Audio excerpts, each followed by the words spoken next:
All right, we're live. Stand by.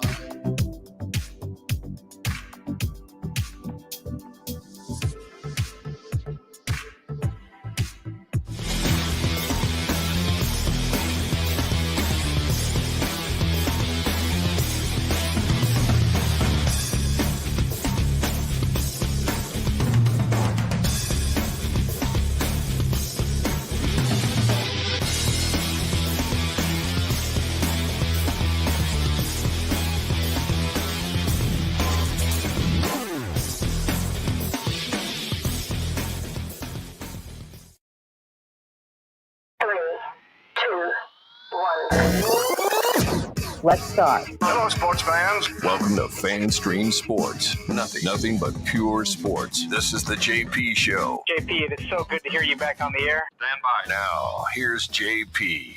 All right, welcome in all you leprechauns on this St. Patty's Day. Sit back and enjoy a little cold Guinness with a little froth on top. I tried to find my favorite Irish lassie, and I came up with Kasey Hudson, the most Irish person I know. Everyone's probably like, huh? What's up, Kasey? How are you? Good morning. I'm glad it's Friday, so I'm doing great. And I also am very excited for St. Patty's Day. My parents told me that they will be out drinking green beer by noon and that I will be behind if I'm not out around the same time. Are you going out? You're going out with your parents? You're going out with your parents? I'm not. They've embarrassed me enough the last 30 days, so they're going out. I have a friend's birthday dinner that will combine with St. Patty's activities this evening. So luckily I got away from the parents. Oh, very Love nice. them. Very nice. very nice. Although I love your stories, though, with your parents and your dad. You guys are very close. So I hope you sprinkle those in today. Kasey obviously has been on with us before. She also fills in for me when I'm away from my Lightning duties, and you do a hell of a job. So thank you very much for that. She covers the Buccaneers. Tell everybody what you're doing now, so everybody knows where your stuff is at. Let's promote early on, and then we'll get into all the fun. All the places. Yes. I know. At least it's got a little condensed. So as you mentioned, I have the honor and pleasure of filling in for you at Lightning Vision, which you've been a huge help for all the things Tampa Bay Lightning. And then I work with BetQL Network. When it comes to betting stuff, we're ramping up the hockey side of betting, which has actually been really cool. And I've been on a hot streak. Have you brag. Now? Oh, I good. have. Give us some picks. I need some hot. My betting went very cold this year, so I need some help. Drastically. Oh, I got you. Especially when it comes to shots on goal or low scoring games. Those ones have been coming in hot for me. And then Odyssey Sports is the overall cap of that. So then I have the Pucks and Bolts show where we do our coverage and our stories and sit down with players and bring those podcasts to life. So Odyssey Sports and BetQL is probably the best condensed version of what's going on in my life of chaos. Super cool. I know it's what we do now, right? We got to hustle it up. We got 6 or 7 different jobs. That's what we do. And we love it, right? Most days. The new norm. Most days we love it. Yeah. All right. Well, cool. So we're going to get into so much cool stuff today. We've got a couple of big press conferences yesterday with the Buccaneers, Jamel Dean, Anthony Nelson, Jason Light flexing yesterday, which I really enjoyed. We'll play some of that sound where he's like, yeah, look at our rings, baby. We've been doing it right. So I was like, because Jason as I do. And, he's publicly, he's a very humble person. But privately, you have a couple pops in him. He'll get going. He'll get. You know what? He'll get the turkey feathers, the peacock feathers going a little bit. And you know what? He's a fun guy. I'm here for it. I am totally here for it. I love it. I've had some conversations with him where he's like, yeah, I listen to your show. I hear you bash me all the time about this, that, and the other. I go, but I'm fair. He goes, you're fair. You're fair. I said, I give you your kudos when you earn them. He says, that's true. You are. You're very fair. But he appreciate a humble tilt. Yeah, he understands the game, right? So and I like people I hate the ones in our business like the GMs or the players who are just like don't say anything to you. They snipe behind your back or this because I'm always I'm just to say it. I'm not bragging, but I've always done radio and I've always gone into the locker rooms. There a lot of people have done sports radio over the years, never venture into the locker room. All the people that they criticize, they never go face to face and see them. I feel like if you're going to criticize somebody, go into the locker room. And if they got a problem with you, they can come up to you and they can tell you, and you can have a. I've never had an really issue with anybody, to be quite honest, but I think it's incumbent upon us, if we're going to criticize these people, to go in there and face the fire. If and we're going to say stuff about them in public, they should have the chance to talk to you or defend themselves. And I'm cool. 100%. It's a relationship, Yes. and you only establish that relationship meeting each other in person, talking in person more. There's players that probably hated questions I asked the first 5 times they saw me, and now it's like, okay, I know what to expect. I respect her, so we can do this thing.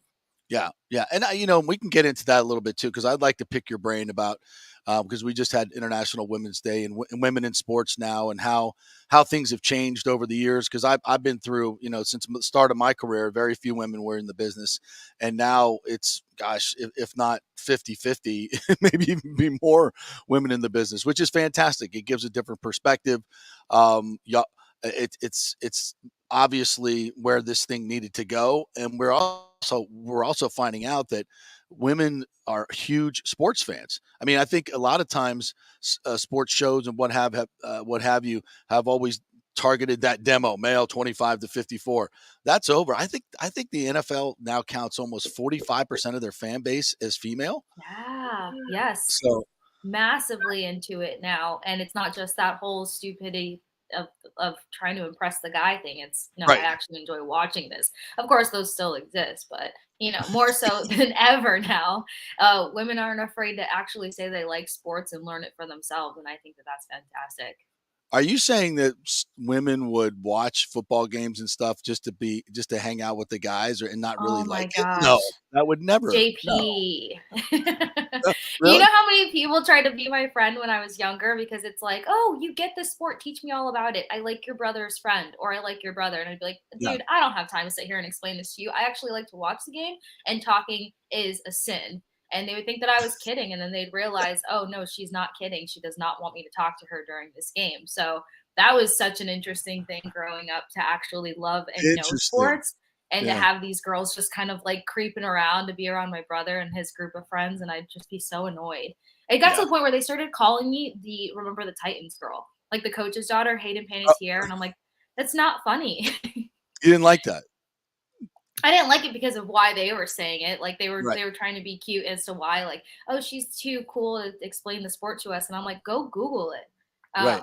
But I was a little meaner when I was younger, so I now I I'm like, can't I'll even explain it. I can't even imagine guys like, not knowing, certain things about sports. I mean, when you grew up, it just, call it gender assignment, whatever it is. Guys were about sports. We watched sports. We talked sports. We played sports all the time. It's just what we did. And it wasn't like if you didn't do it, you were weird. It's just that's what everybody did it, and Status quo. yeah. So now maybe it's a little different. But I like the fact I like the fact that and women's sports has exploded as well. And Yeah. I love watching women's golf. The Olympic sports are fantastic. I love, now watching women's basketball. I'll just be honest. I never used to watch women's basketball. It just wasn't a high enough quality now. And, I'm talking about 20 years ago, 25 years ago. And now it's the way they shoot, the way they move, the way they do it's like, it's really fun to watch. It's very competitive. Yeah. And certainly more. I'd rather watch a women's college basketball game than a men's NBA game any day of the week. I mean, it's much better basketball, is much better fundamentals. You watch, it's a much more beautiful game than just going ISO the whole time. So I just I think Performance. yeah, and I just think it's come a long way. What's your perspective? I know you just turned 30. What's your 31, but thank you. 31? I kept telling everyone it was my second annual 30th birthday. But what I don't what have what issues with aging. what me neither. I just lie about my head. What have you seen in your lifetime as far as advancement for women's sports and popularity of women's sports? What's been good? What's been bad? Oh my gosh. Well, great question. Because for starters, I grew up playing soccer very competitively. I had scholarships to play in college. I started training at Weber University, which was NAIA. And it was funny because at that point, the major that I had initially gone to school for, which was public relations, they didn't have that at Weber. It was an international school. Everything was very just kind of broad. You did business or finance. And so my parents were like, you need to make a decision here and think future wise. Do you want to keep trying to put all your eggs towards soccer, or do you want to build out what this career could look like? And to have to make that decision at 20, Yeah. 19, 20 years old, it's terrifying. Yeah.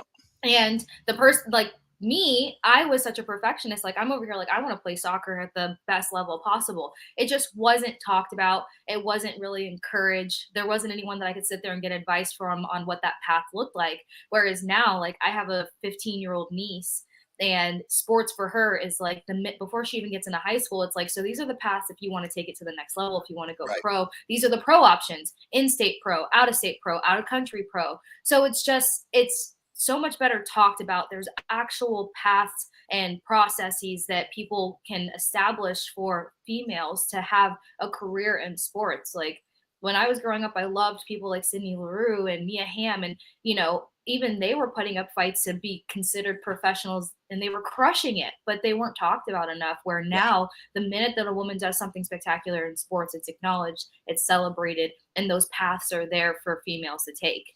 Sometimes I still wish that I could have been playing soccer or Yeah. tried it at a high level, but it was just, that's how much things have leaped. Like, it's more normalized, and it's more of like, let's help you get there. Like, this is a real dream that you can make come true. Basketball, soccer. I just started watching women's hockey and didn't Yeah. even realize how freaking spectacular that was. I mean, Nursey at the All-Star weekend, she was the best shot. Yeah. And people are finally starting to see it, acknowledge it, and talk about her. And then she got a spot on TNT the other night for hockey. And I think it's just becoming less weird when it's like, oh, we're getting a woman's take. It's not a woman's take. Right. It's somebody who can actually compete, being a part of something. And that's what I'm very excited about, to seeing that development from being an athlete myself to somebody covering sports. Yeah. Yeah. All right. So, and we're gonna talk about some other issues as we go through, but I want to get to some of the topical issues of the day. First and foremost, the team that we love to cover, the Tampa Bay Lightning, last night get a 4-3 shootout win at the New Jersey Devils, taking two in a row, which was fantastic. I don't know if you can hear this, but I'm going to play the Stamkos goal from last night, and Stammer was fantastic. If I can get this to work, we'll see. Yeah, we'll see.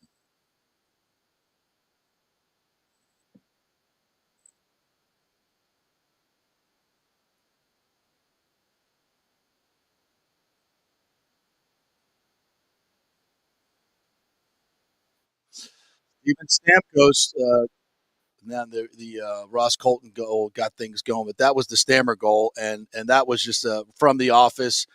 Good to see Stammer back out there after taking. That was a little scare when he went down with the knee injury. Kind of flexed his knee, came back as he admitted last night too early, and then took a game off. But that was good to see him last night. The captain kind of willed this team through last night. They get a great 5-on-3 penalty kill for a full 2 minutes, and then Stammer comes back less than a minute later and puts it in the basket. Now Meyer tied it. They win it in the shootout, but that's 4 points. I'll be honest with you, Kasey, I did not see coming. I said this week is going to be a tough week. The Devils are a close checking team. They're very Carolina-esque, and we saw what Carolina did to the Lightning a couple weeks ago, a week and a half ago. It was, I thought, a great response from this team. Tuesday night, I thought, was their best road game of the year. Last night, they were resilient. Couldn't quite close it out, but they had gave up that late power play, but they win it in shootout, get 4 points on that trip. I think, boy, if you're a Lightning fan, you got to be absolutely tickled pink the way that went down this week.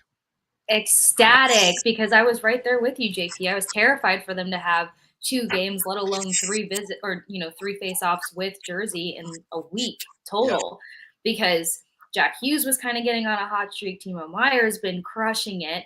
And then you've got, like, I've always kind of liked Dougie Hamilton's play, even when he was with Carolina, and I feel like he's starting to get in the mix.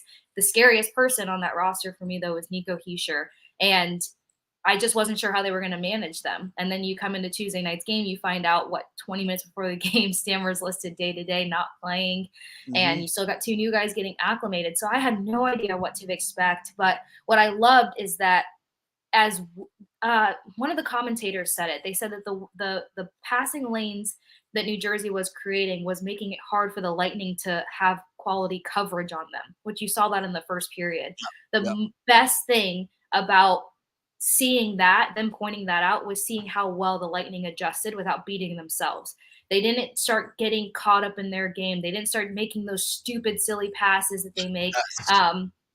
And then doing all these hideous turnovers. They actually slowed down the game and they were able to compete in that second period. Big factor that being Brandon Hagel. But I was concerned so much because of what the Devils can present. And the second period is their strong suit. That's where they have the most goals this season, over 800 shots on goal. So I was like, oh God, Tampa Bay is a first and third period team. How are they going to manage the second if the Devils take off with this one? And their response, their ability to calm down and saddle up in a structure, take over the second period was so impressive. So I love that they walked away with 4 points. I did not know if they were going to walk away with 4 points, and let alone Steven Stamkos' presence is just, it's unspeakable for this team. I always go back to that bubble moment, comes in for 2 minutes, and it's not even about the goal. It's just the fact of how his team responded to just seeing their captain on the ice. So any time where, Stammer has to sit down, take a back seat, relax, breathe for a second, and has this comeback, I feel like the team just feeds off of it as a whole. And of course, a guy like Alex Killorn is always involved, somebody who's played with Stammer forever. So big fan of what I saw on the road from these guys. And to put up 8 goals over 2 games is fantastic too.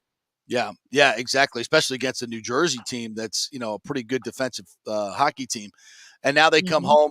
They got the Hall of Fame ceremony tonight at Amalie Arena on St. Patty's Day. Hopefully we'll have a big crowd for that. And then the alumni weekend is all up. The Hall of Fame this weekend with Phil and Marty and Vinny, exactly the way it should be as we celebrate 30 years of this franchise.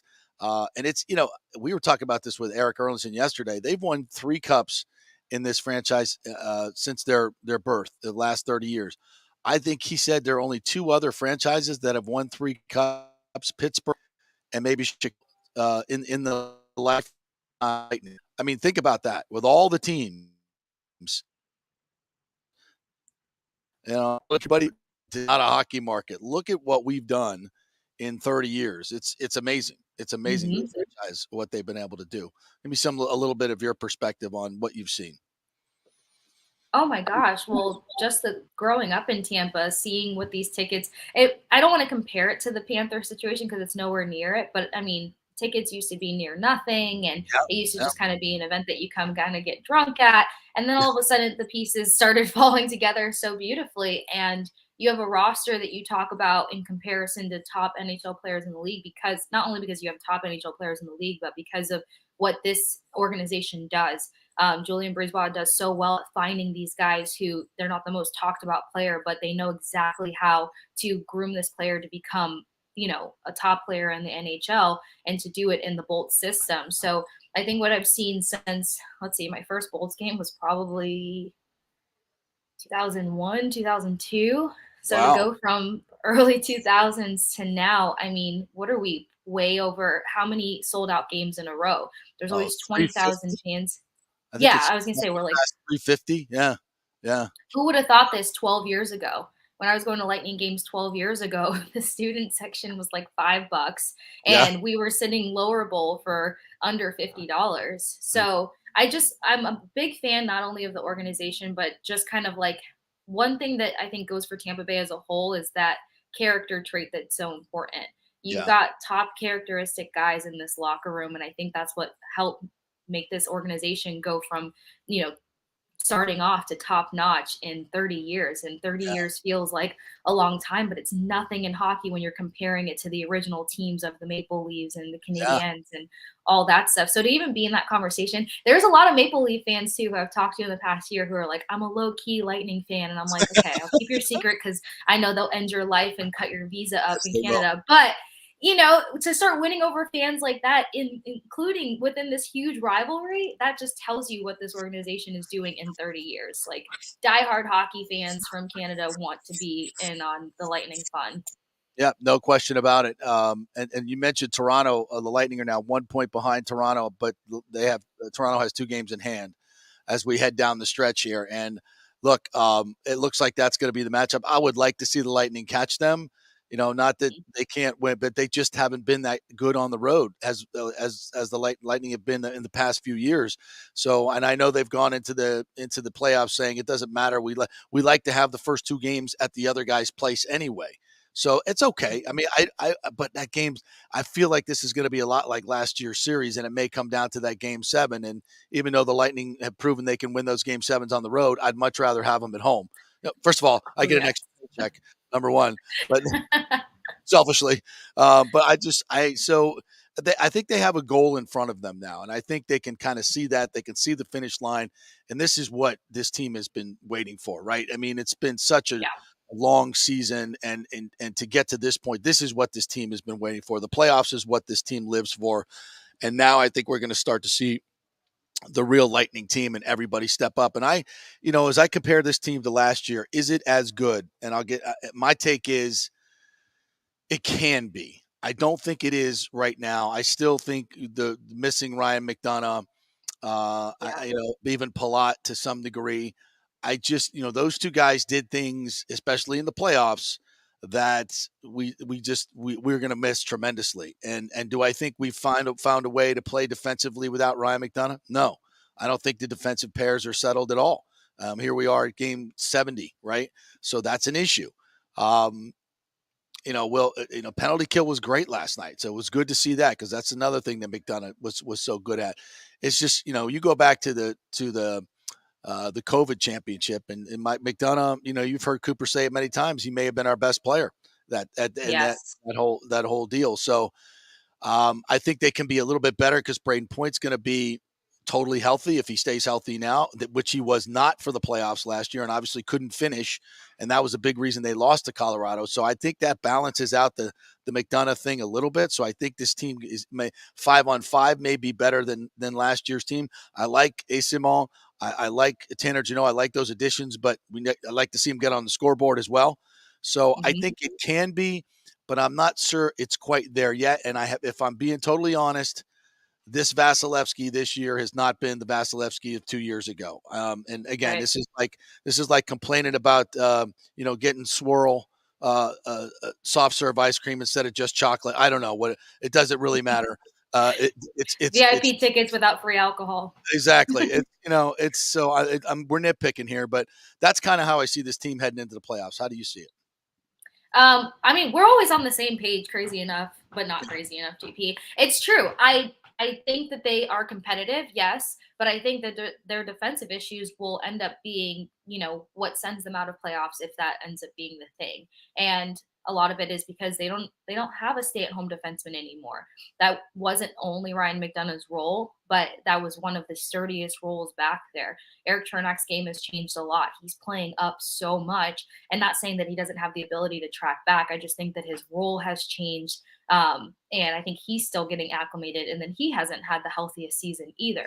No. So you're talking about, the original workhorse that worked with McDonough, that was a stay-at-home defenseman, that's now trying to be an offensive defenseman. So he's got his own thing. Victor Hedman, I like that I'm seeing him get back into his original stride after that injury from the West Coast tour. I think he's had 11 shots on goal over the last 2 games. So, he's hungry to land a goal finally. He started to pick things up a little bit a couple weeks ago, but even, his game hasn't been what we've seen. And then, of course, Vasilevsky, as you've mentioned. I had a theory the other day that I think Vasi's game has changed, not because he relies on the defense ahead of him. That's not the content of his character, but with the defense structure changing in front of him, I think that he maybe has gotten in his head a little bit about how much he has to stand on his head to keep these guys in games. But Vasi hasn't looked the same that he has before. And Brian Bradley even said that earlier in the season. So I completely agree that it's going to come down to defense, but it's also the fact that you talk about a guy whose name became playoff Pally last year. Palat was a huge driving force, and that is terrifying because no one is Palat. While there is new great talent and skill set on this roster, no one is Palat. So it just depends on what everyone's playoff stride is. What's cool, though, is that last year we didn't see a playoff Hagel. So we don't know what this guy looks like. We saw Brandon Hagel come in and take his time getting situated, and people went into the offseason wondering, okay, what's Hagel's role going to be? Because we didn't see that much out of him. Now, all of a sudden, leads and takeaways, and he was the driving force of Tuesday night's game. So I think we're starting to see a glimpse of what playoff Hagel could be, and that could be huge for this team. It was interesting to see AC Mont come out of the lineup on Thursday and Bellemare go back in Yeah, because I like the fact that no matter what position AC Mont has the puck on his stick, he's shooting. And I yeah, think that that's going to end up helping this team finally land some goals come playoffs. But I think he's going to need that time to continue to make those moves. I love the fact that almost every game he's tried to wrap around the net. He's so good at distributing the puck. Same thing with Tanner Janot. But keeping these guys in the games for these stretches are going to be important so that we can see what their playoff persona and caliber is going to be. So I'm right there with you when it comes to defense is going to have to figure things out. They shuffled things up a little bit more. I love Sergachev and Perbix together.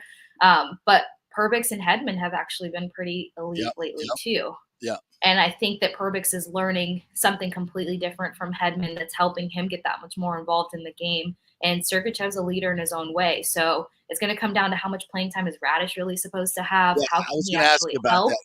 Yeah, they clearly want to see what he has. He's had such a great year at Mhm. the AHL. I think they're intrigued to see, is this guy part of the playoff puzzle piece?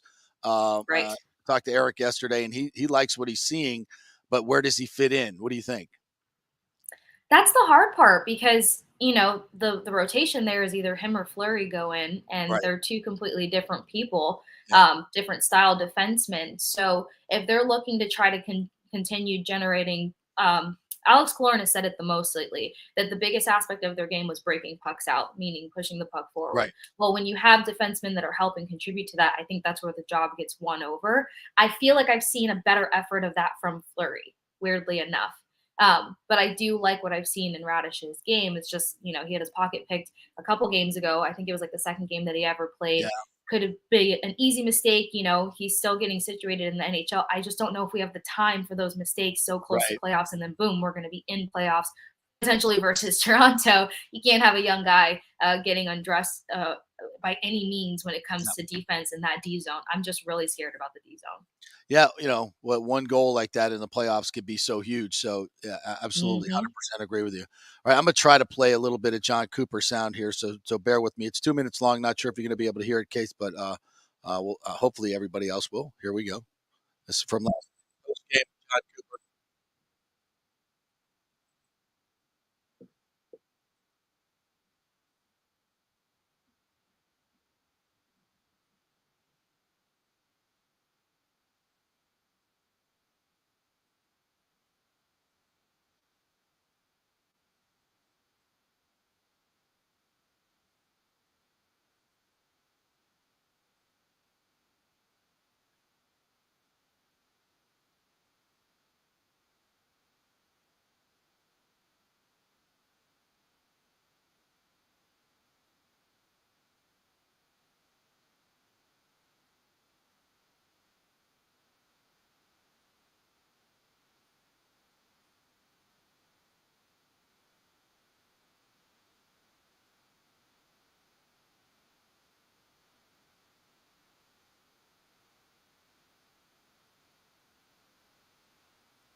All right, it's John Cooper.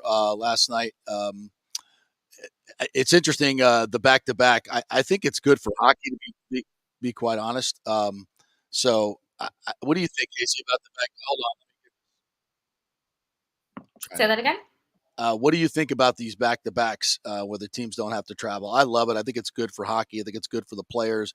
I think it's good for the Mhm. fans. I think he kind of alluded to that the players get to know each other a little bit, which means it gets a little chippy, and you get a little bit of playoff feel for it. I like it. I think it's something that the NHL should really embrace, especially with their travel schedule, as crazy as it is. I think sometimes Yeah. these teams get in at 3-4 o'clock in the morning, and they got to play sometimes an afternoon game the next day. It's just not good for hockey. It's like Thursday night football.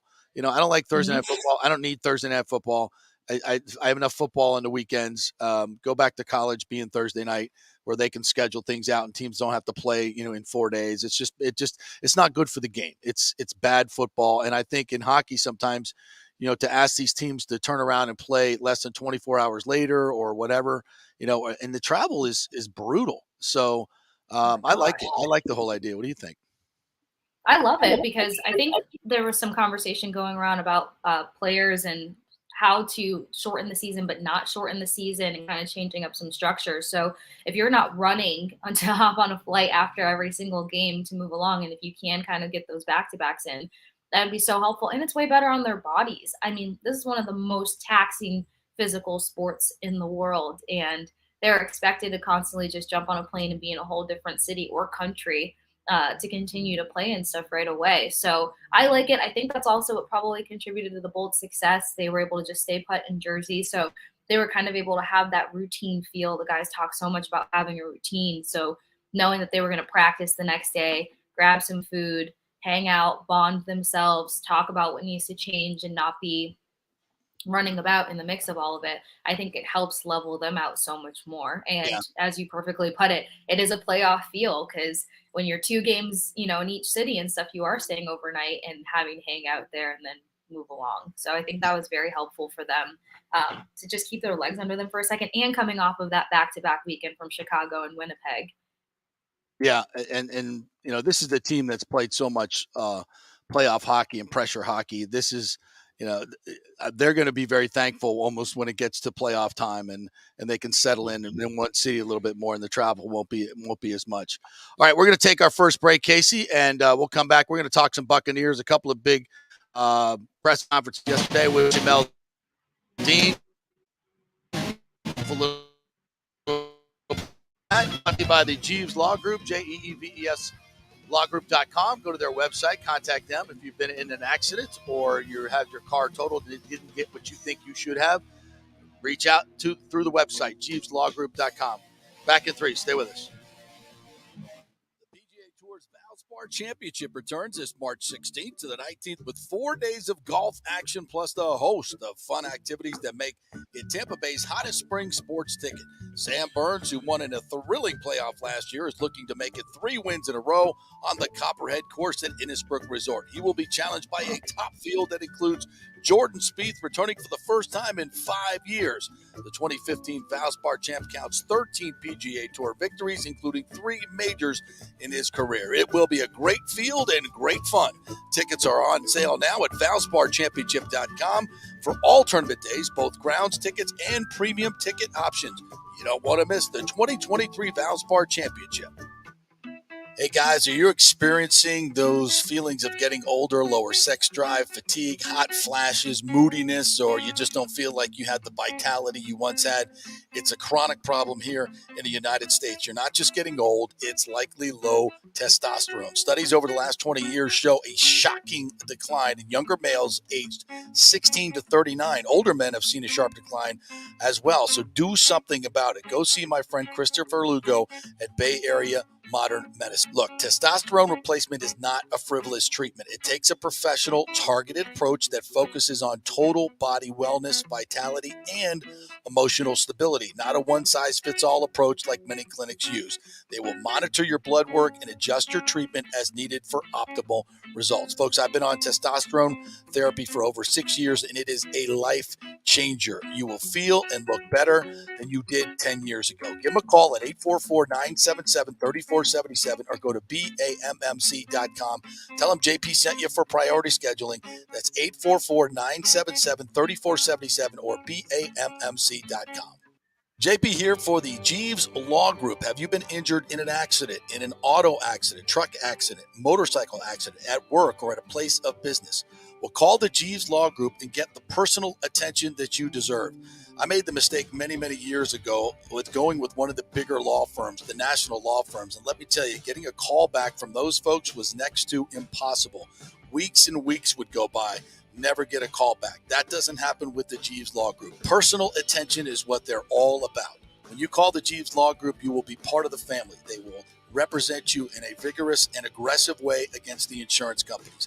These larger companies will promise bigger settlements, but it's the Jeeves Law Group that will get you the best results. If you're tired of dealing with these bigger law firms, check out the Jeeves Law Group. Go to jeeveslawgroup.com, tell them JP sent you, get a free consultation. It's the Jeeves Law Group. Scott Jeeves has been representing clients in the Tampa Bay area for over 25 years. Give them a call. It's a free call, 727-894-2929, 727-894-2929, or go to jeeveslawgroup.com. Coming back at you. Now, more with JP on FanStream Sports. It's only just begun. All right, welcome back to the JP Peterson Show. Kasey Hudson, who covers the Bucks and the Lightning and so much more, joining me this morning on this St. Paddy's Day. Hope you guys are going out to the Valspar. You're going to have green beer out there, all kinds of. Gronk's going to be up on the rooftop tonight, Kasey. I was up there yesterday for the Rondé Barber Appreciation Day, and that was fun. All of his mates were there. Saw Sapp up there. Corey Ivy was up there. Mark Royals. Who else did I see up there? David Gibson, my buddy David Gibson from many years ago, who played a couple of years for the Buccaneers. A bunch of his teammates were there. It was a really, really fun day. Obviously, Rondé is the chair of the Valspar out there. It was a beautiful day. Going to be another gorgeous day today. They're going to get a little weather tomorrow, and but Sunday should be okay as well for the finish. But it is amazing out there. The build out that they have, the rooftop is amazing. If you haven't been out to Valspar at all, have you been out there at all? Have you? I haven't, and I really wanted to go this week. I dropped the ball and didn't know if it was too late to try to go. I might be able to snag you some tickets for Sunday or so if you want to go. So we'll oh my gosh! Now tomorrow's going to be a little bit of bad weather, so I don't know if you want to head out there tomorrow, but it might clear up. Actually, I heard some of the guys saying that it's going to break up a little bit, so the morning might be okay. But it's going to be a great tournament. Jordan Spieth, the 3-time major winner, already out with a 67 yesterday. He'll play in the afternoon today. I followed Justin Rose and Tommy Fleetwood yesterday, and Matthew Fitzpatrick, two of all the Brits, the British are coming, and they were really good. Justin almost aced 17. The leader, Brem, he did have an ace on 17, which was playing like almost 200 yards.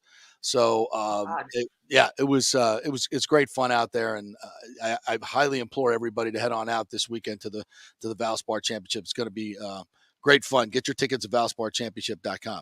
All right, let's talk some Buccaneers.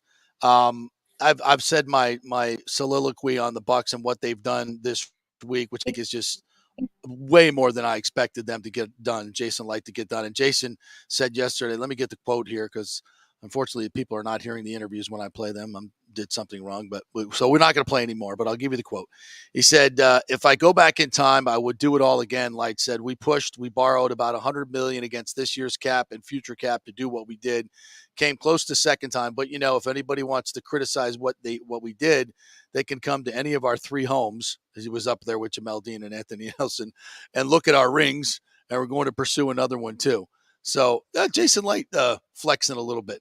And I got to tell you, if you just told me last week that they're going to re-sign Jamel Dean, sign Baker Mayfield, bring Levante David back, which is huge. They signed Chase Edmonds yesterday, a really versatile running back to fill that kind of the Geo role. Well, that Geo never filled.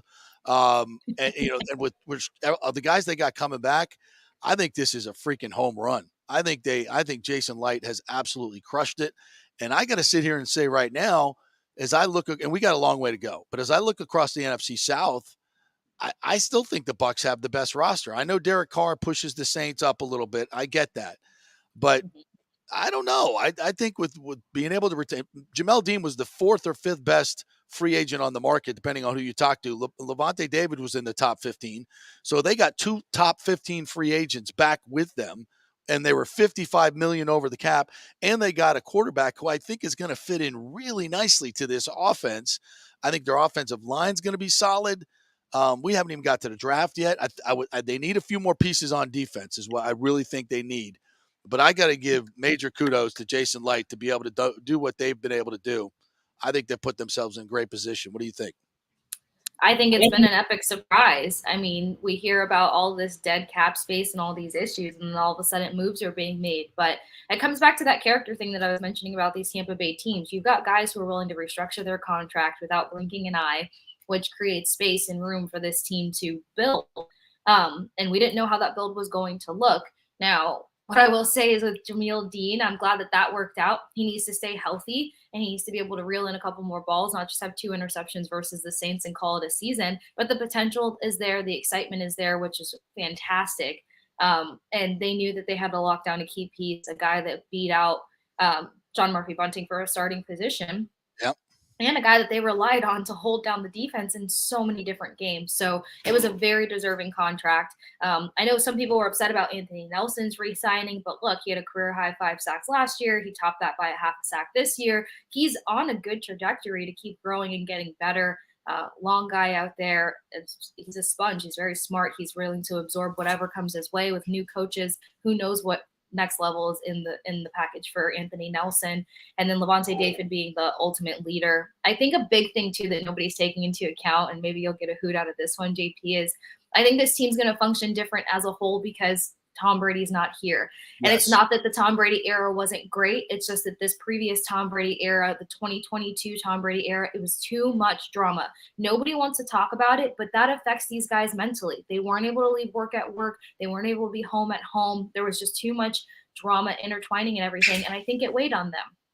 Carmen Vitale broke it on the Kay Adams show that players that she has personal relationships with, which I trust immensely, told her they were over the Tom Brady drama. They were sick of being dragged into everything. So when you're hearing that kind of stuff, you know how that weighs on people and weighs on humans. So that alone has already going to bring this team back into a more competitive headspace. Accountability should hopefully be restored in this locker room. And then moves like, keeping leaders like Levante David, giving security to a guy like Jameel Dean, Carlton Davis got secured last season. You're getting so many crucial pieces, that extra chip on their shoulder so that they can just go out there and play, which has been hard.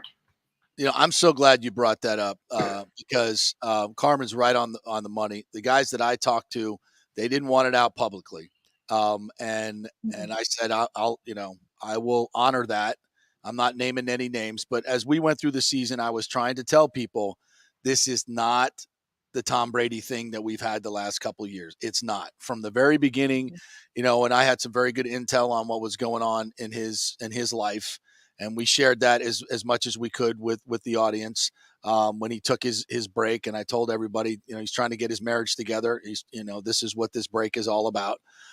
It wasn't this pre-planned whatever, that was hogwash.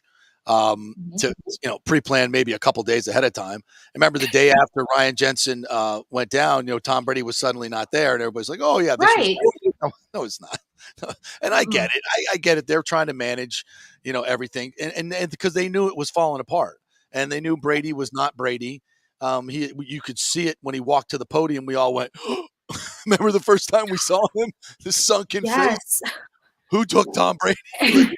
What kind of lizard thing is going on here?" And we were like, "Oh my God, what was that?" And we murmured and we talked, and then the whole thing started going on. And as we always said, Brady's superpower is his preparation, right? It's that he's not overwhelming anybody with his athleticism. It's his preparation so he can be 3 steps ahead of everybody else on the chessboard, know exactly where he's going pre-snap, all that stuff. He didn't have any of that. And he was limited athletically, and the players were over the drama when he didn't come back for that Saturday walkthrough after going to the Kraft wedding. Oh and my gosh! People were like, "Oh, that's no big deal." I'm like, "You're crazy. Look at the way they played. Look at the way they played." And then the next week they get beat by a Carolina team that had no business being on the field with them. And it was like, "Oh, there's nothing to see here." I'm like, "Are you guys nuts? Look at how this team is defending." I mean, it was bad, and Brady was bad. And I would come on the show and say, I'm not crush. I don't want to crush him, his legacy, and his legacy is not affected by last year. No, but it is what it is. Look at what you're seeing. The offense was horrible. I mean, horrible. And I say, listen, folks, Dave Canales has never been an OC, and Baker Mayfield, you can say what you want about them. I will guarantee you and bet anybody here, they will score more than 18 points a game. I guarantee you Baker Mayfield or Kyle Trask will be better than last year's Tom Brady, because that wasn't Tom Brady. Mhm. So, and you may think I'm crazy, but it's absolutely true. And I can't wait to see an RPO and a waggle and a bootleg and a quarterback get out of the pocket and More make creativity. Oh my God. I mean, nothing against Tom. The 2 years that he was good, he was fantastic. But last year was an abject disaster. It was horrible to watch, and it was a joke. It was a joke. You had an offensive coordinator that basically went rogue, and a head coach that, didn't have the gravitas or the stones to fire him when he should have. Bonus. Yeah, it was a disaster offensively, and I can't wait. I'm saying this, and it doesn't sound right, but I can't wait to see Baker Mayfield instead of Tom Brady. Yeah, I said it. In this offense, it is what it is, and he can throw the football, he can move around, he's got experience. I mean, the comeback he made against the Raiders last year, 80-yard drive, Yes. and the kid's got some moxie to him. I don't want to throw Kyle Trask to the trash just yet, but I have. yeah, have you? Oh, well, you have the floor. I'm excited about this iteration. And to your point and Carmen's point, the players are excited. They will be renewed. It's their team again, not Tom Brady's team. I'm not just last year was too much. Right. It was just yeah. And even if you like a little bit of drama, you don't like it to the extent where, everybody is the side chick and the main character just continues to call the shots. I mean, that's literally what this was. This was a locker room of side chicks while Tom Brady just decided how the flow was going to go. And I was over it. And I love this team, but I was exhausted as a media member because I was like, I don't want to talk about this anymore. So I get so much heat for this for talking about Trask. I just need to put out the disclaimer. Guys, I have nothing against Kyle Trask. I like the guy. The human is cool. I genuinely want the best for him because, look, as somebody who dated a football player whose brother did the NFL thing, I know how hard this path is. Yeah. The bottom line, though, is that you can't be a fan to a fault. This team picking up Baker Mayfield, and this is where I'm about to catch a lot of heat, it was a sign to me that Kyle Trask doesn't have much of a future here. Baker Mayfield and Kyle Trask are not the same style quarterback. Are you telling me that if Baker Mayfield comes in here and performs well, that they're going to hand the team to Kyle Trask the following year? They're not. Baker Mayfield's not old. He's still a young guy. I think he's barely 26, 27 years old. 27, yeah. Now you have to not build a team, but you have to have a team fit the energy of Baker Mayfield and then completely switch to a different quarterbacking style. And with Dave Canales there, this made so much sense to me because you're looking at quarterback types. Geno Smith and Baker Mayfield have a lot more in common than Geno Smith and Kyle Trask. So if Canales comes in here and gets this rapport with Baker Mayfield, we're looking at somebody who stick around for a couple years. And then everyone's like, oh, well, they need somebody to come in and compete with Trask. Blaine Gabbert's competitive enough. I was ready to put this team in his hands when things were looking extremely bleak, i.e. zero money to bring anybody in. So he had somebody to compete with him. Also, 11 days of absence from your QB1 means that your future quarterback had an opportunity to get reps with the ones, show something with the twos. You didn't see it. And in those 11 days, how often were we talking about how much of a poor performance Trask had? I chatted with you one of those 11 days. Yep. It's nothing against Kyle Trask. It's the fact that the organization hasn't shown me as an observant person that there is trust and faith that he's the style quarterback that they're willing to build a team around. I'm going to bring it to style, nothing personal to Trask. Well, I think, as I always like to say in these situations, don't listen to what people say in the organization. Look at what they do. I thought it was a completely abdicating all responsibility to the future by the Buccaneers when they allowed Tom Brady to start and Gabbard to play in that game against Atlanta. I'm like, wait, what are we doing here? Like, dude, you don't need to win this game. Give Brady a break, and he let his shoulder calm down for a while. Get Trask in there and play with the one, so you can see him from the beginning of the game, his game preparation during the week. Because everybody says, and to his credit, this has been his career. Kyle Trask, he's a gamer. He's not a practice guy. Has never been a practice guy. When he plays in the game, he lights it up. That's what we saw at Florida. He's persevered, ninth on the depth chart, whatever the hell he's been. I like a lot of qualities about Kyle Trask, and you look at his last season at Florida, and his numbers and his performance was every bit as good as Joe Burrow. Hate to say it, but that's true. In that same league, the numbers were almost the same. So now I'm not saying he's Joe Burrow. That's not what I'm saying. Joe Burrow is an elite passer of the football. But I'm saying in the same league, he wasn't trash. He was Trask. He was pretty damn good. So I wanted to see him in a game situation where he had game prep week, the whole thing. And the Bucs just said, no, we're not interested in that. That told me. And for no reason, because they didn't have to win that Falcons game. No. And then when they embarrassingly lost, it was, oh, well, we didn't need to win it anyway. Well, if that's the case, then why would you not give those reps to your future quarterback? I've never seen that. Yeah, which means they don't think that he's the future quarterback. And it was more important for them to get Tom Brady a few snaps and get in the rhythm and maybe throw a touchdown pass, because the offense, as we know, was struggling. Maybe get him a little confidence going into the postseason and get Gabbert. I mean, if you really thought Trask was your guy, I think you would have given him that opportunity. So I think you're right. I think they saw last year, and he's been around for 2 years. And even though he hasn't really worked with the ones, the coaches see him. They know who he is. They know what he's about. Yes, we'd like to see more in the game, and I think he'll get an opportunity to compete for the job. But I think the organization is telling you, we like Baker Mayfield, and this Canales offense is very similar to what he ran in L.A. Baker did, and he had a little bit of success with that. And that was without. I don't think Cooper Kupp was still playing. I'm not sure. I'd have to go back and check. He was back and forth with injury. Yeah, it was a depleted Rams team, and they put up 51 points one game. So, yeah. Think of this. I tweeted this out. Mike Evans is going to love Baker Mayfield because he played with somebody who was kind of like had the QB swag with Johnny Manziel at A&M. So You're talking about a wide receiver who continues to put up 1,000-yard seasons, who likes swaggy quarterbacks like this, who likes more quote-unquote elusive quarterbacks. Mike Evans is going to gravitate to this guy. And then Canales knows how to work with a guy like this. Geno Smith has been in communication, from what I've heard, with Baker Mayfield as to how to capitalize on this coaching opportunity. And again, if things click off beautifully, you're talking about puzzle pieces that have now come together so well. Yeah. And I think, the understated thing about this is the run game. If you go back and look at that Cleveland team that Baker took to the playoffs and they won a playoff game, that was a run-dominated team. He threw for, I think, 3,700 yards, 27 touchdowns, I think 10, 12 interceptions, maybe less than that. He had a great year, and it was a great – it was a great balanced offense, right? And that's what Canales wants to run. And I think, this is where Rachaad White comes in. Chase Edmonds, sneaky good sign for the Buccaneers. I like that guy's burst. I like what he can give you in the passing game.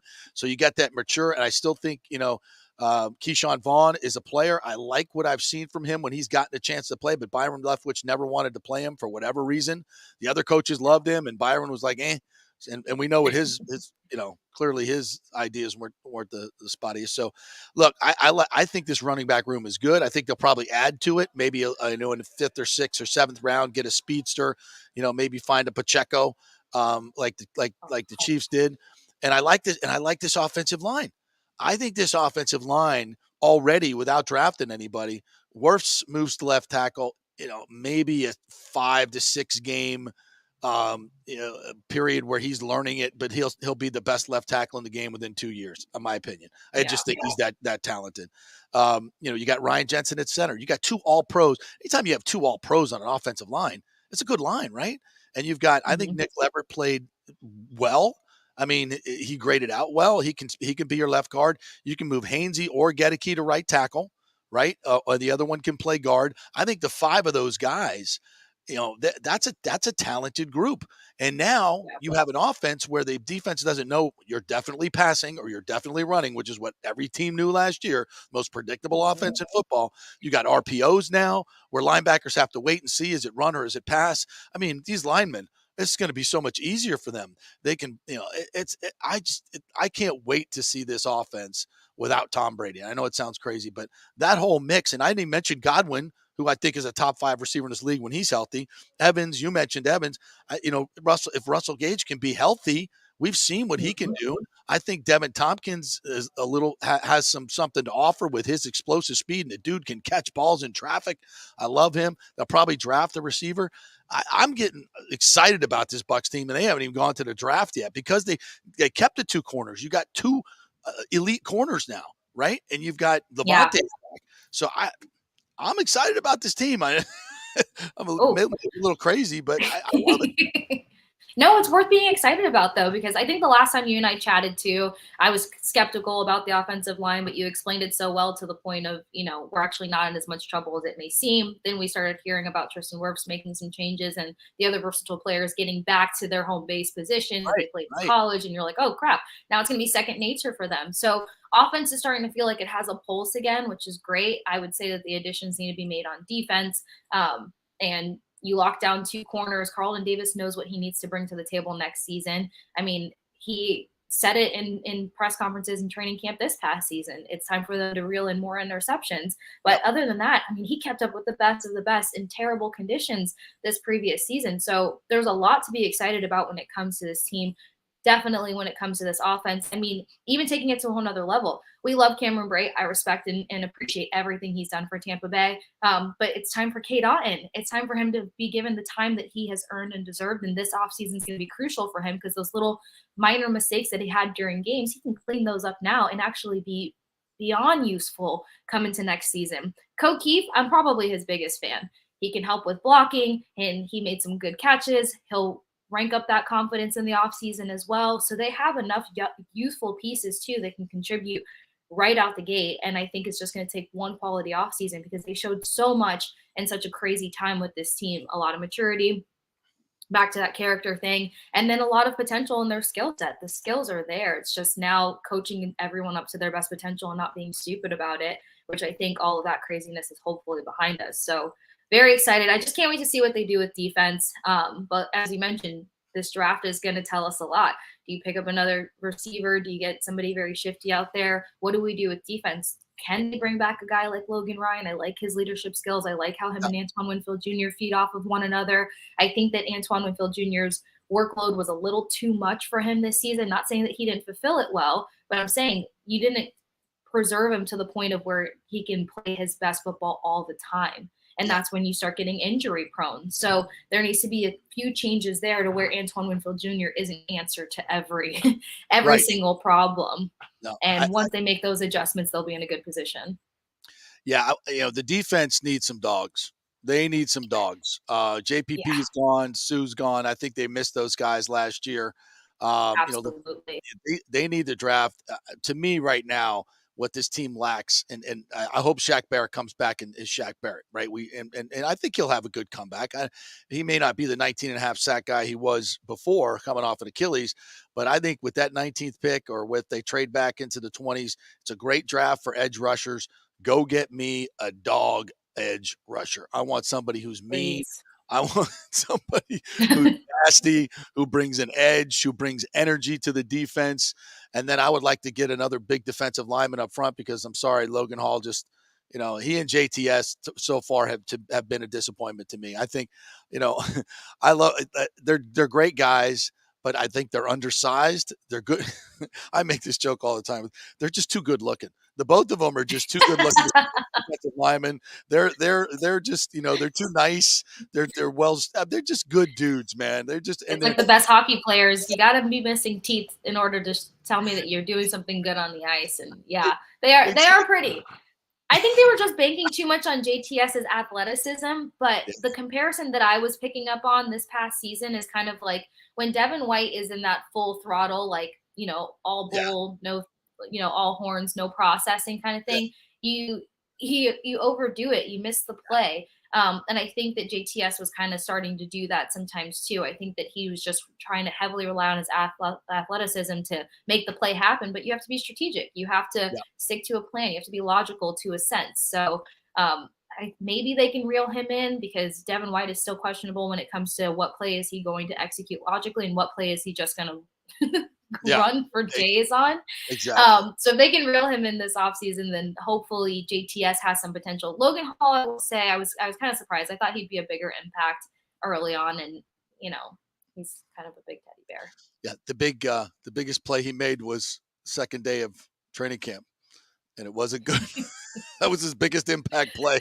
That was the most talked about one. Yeah, falling on taking Ryan down Big Red. Jensen's Oh my falling down Ryan gosh. Jensen's knee, but that's just it wasn't his fault. That's football. It happens. But unfortunately, that was the biggest thing he did all year, most impactful. I want to get to some of our great commentators here on the side. And before we hit the break, I'll put up some of their comments here. Panthers got the first pick. Yeah, we know that the Panthers are getting better. Some of the signings that they've made in this offseason, they're getting better, and they got the number one pick. I don't know where they're going at quarterback. What do you think, Kasey? Is it going to be C.J. Stroud? That's kind of been the scuttlebutt.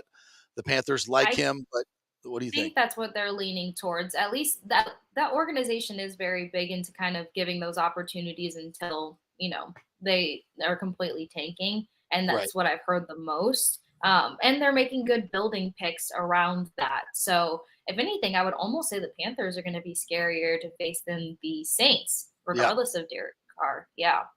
Yeah. With Miles Sanders going to the Panthers, their Yep. offensive line is improved.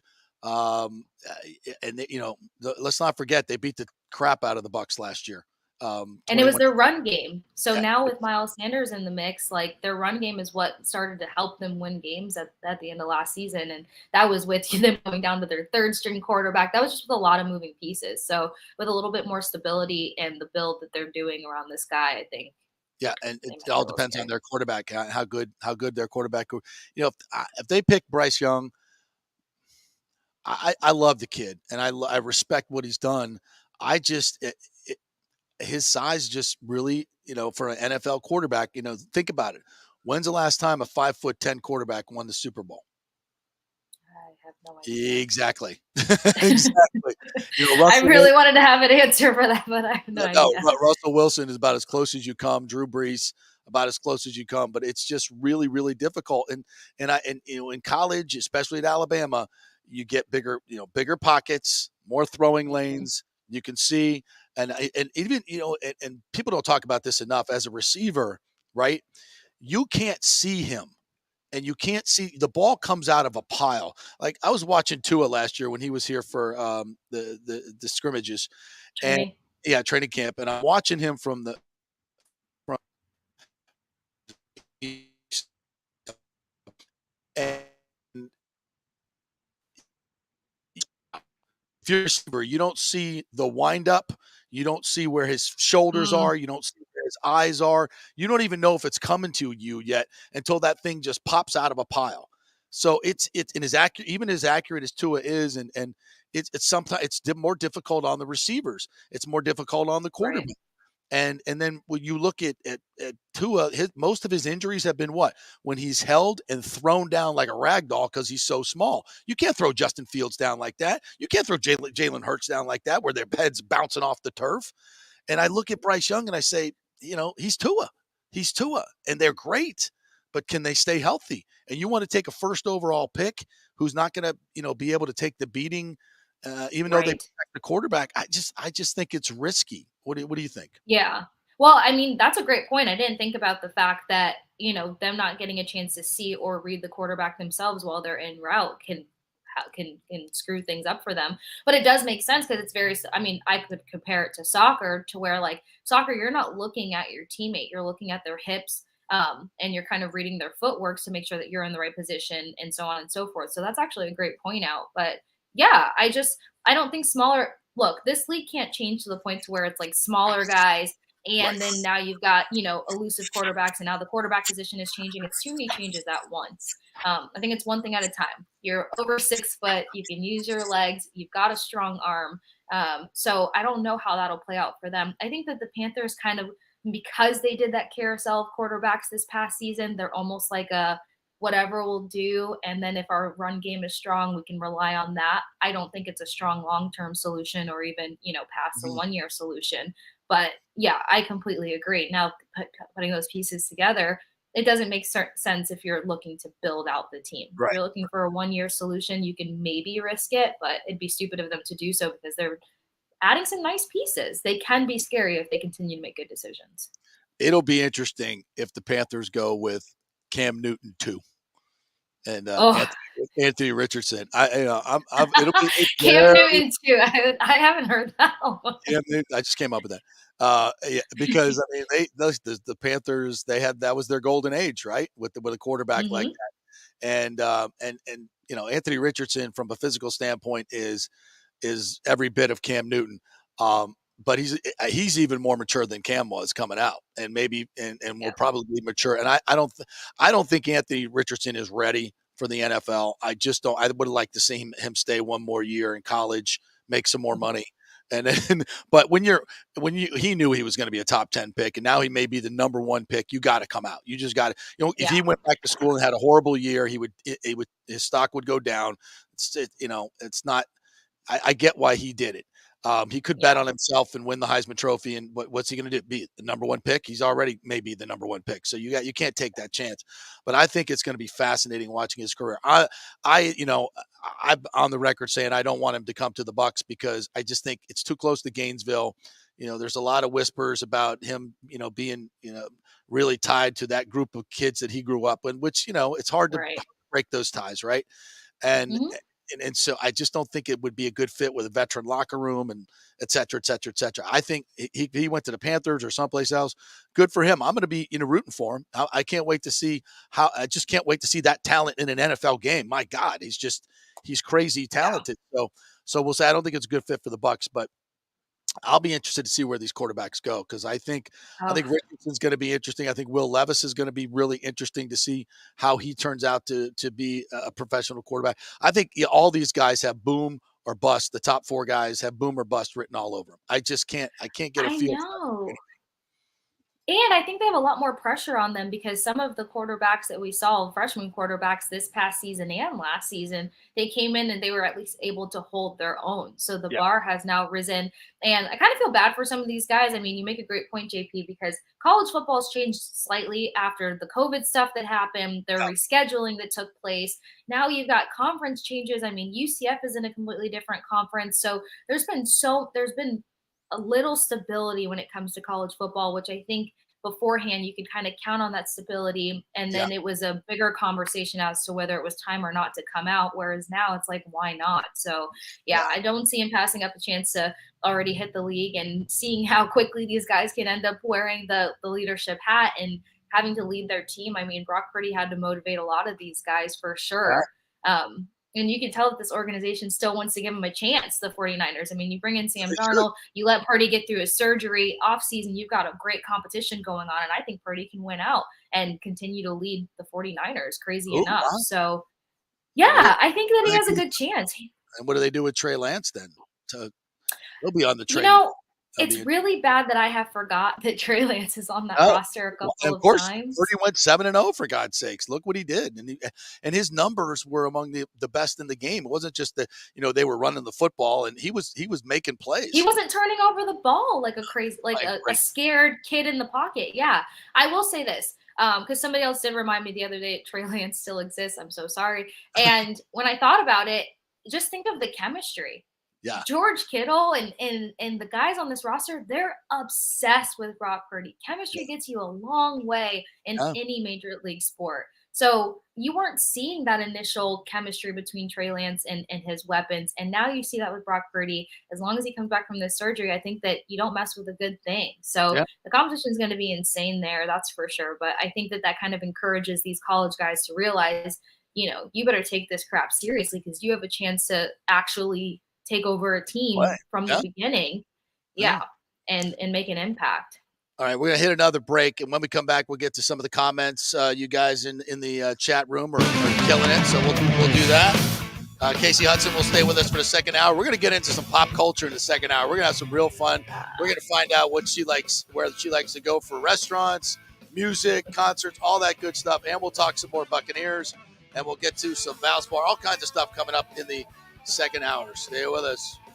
Hey guys, JP here for the Gold and Diamond Source. There is no better place to shop for jewelry than the Gold and Diamond Source. We know that. They are the family jewelers, and they will treat you like family. It's always a fun experience. Just head on over there. You will not find a better selection anywhere in the world. It's a jewelry super center. They've got engagement rings, necklaces, earrings, pendants, chains, and thousands of diamonds to choose from. They're all right there. They don't have to ship anything in. They have jewelry for every price range as well.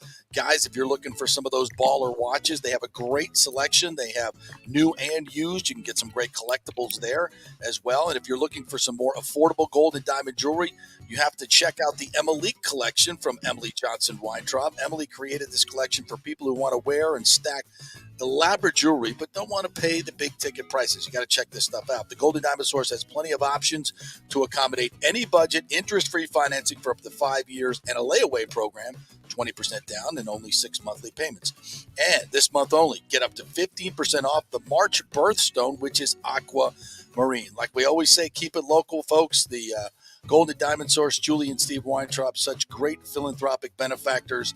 So let's keep it all local here when we have the opportunity, right? It's the Golden Diamond Source, 3800 Olmerton Road, always online at thegoldendiamondsource.com.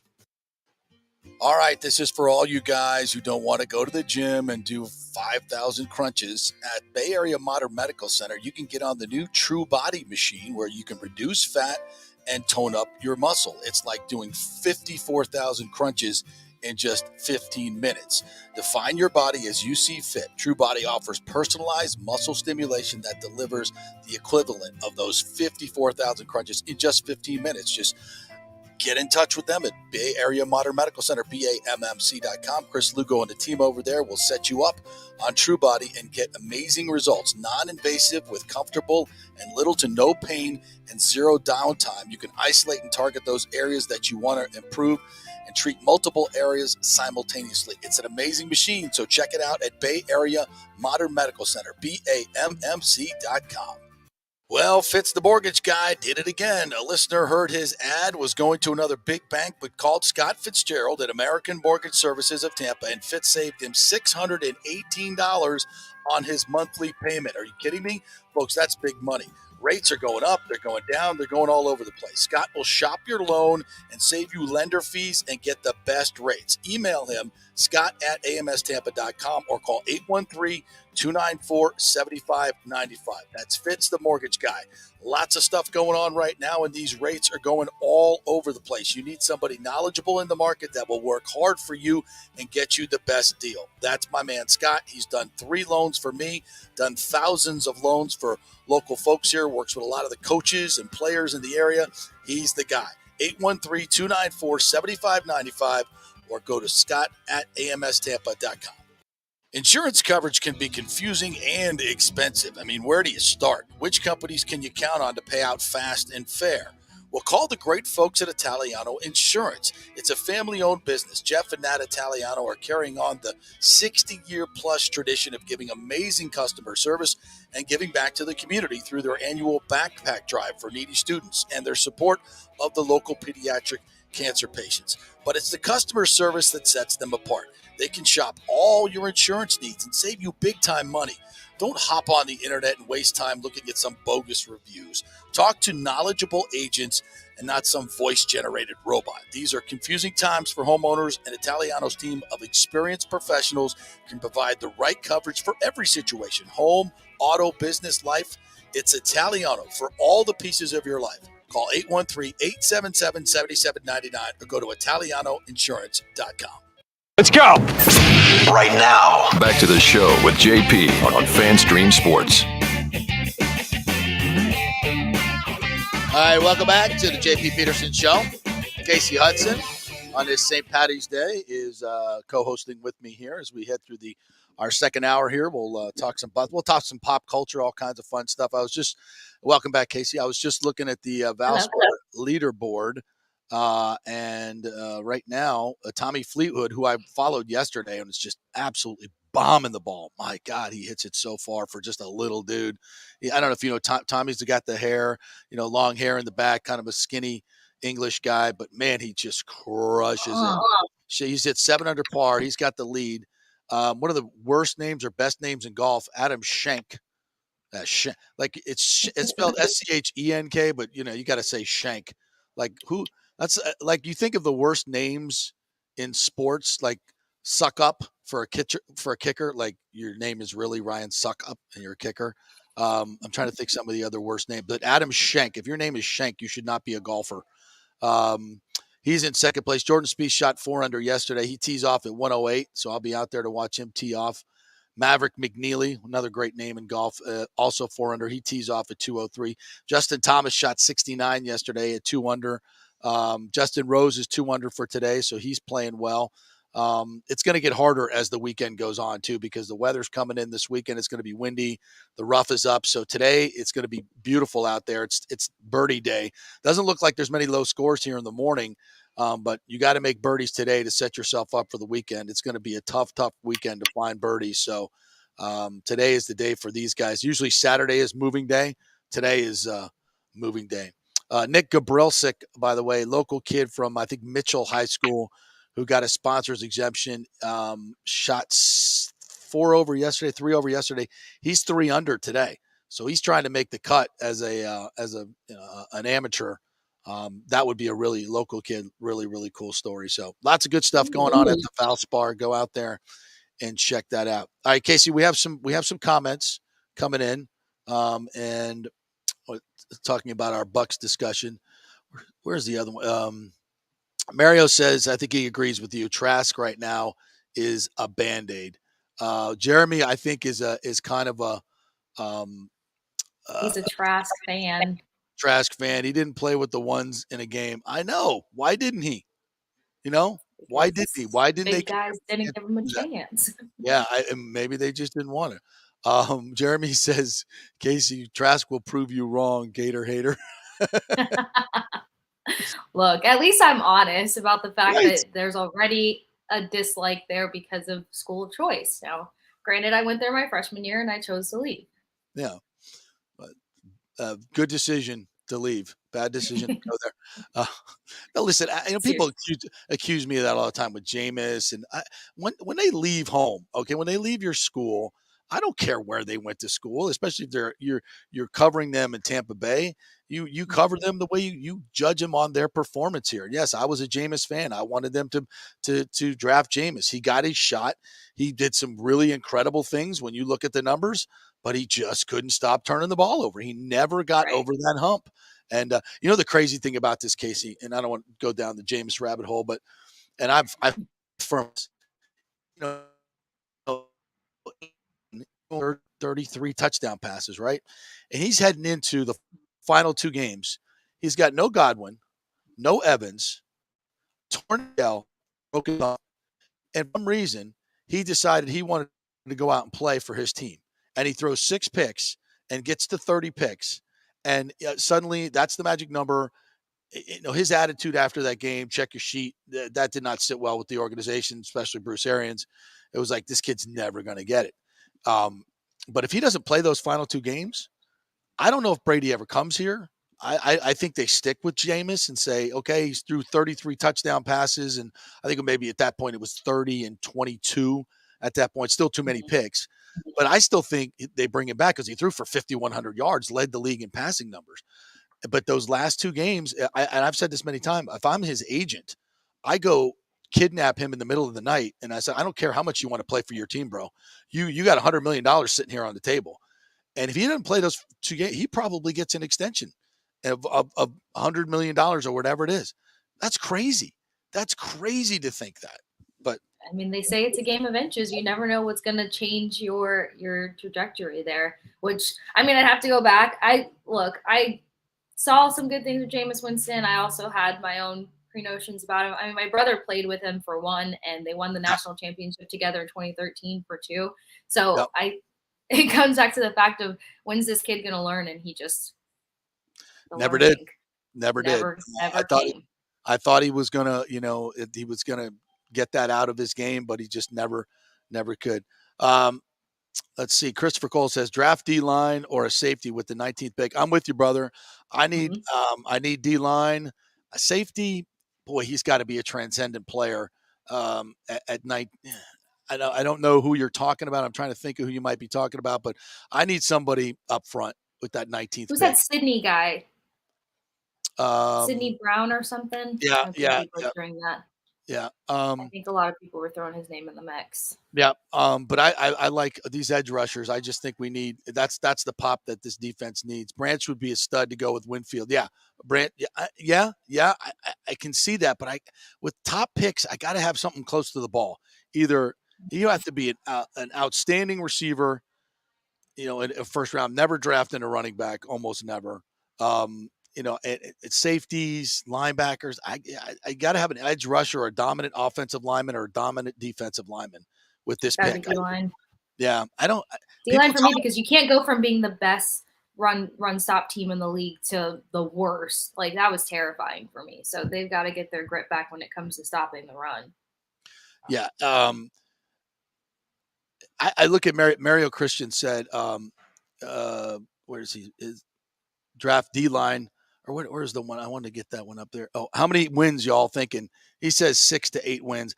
Right now, look, we haven't even been to the draft yet, and they're not done with free agency. I mean, if I have to say right now, I would say 9 to 10 wins, which could win you the division. I think they can be that good. I think they have enough pieces to do that.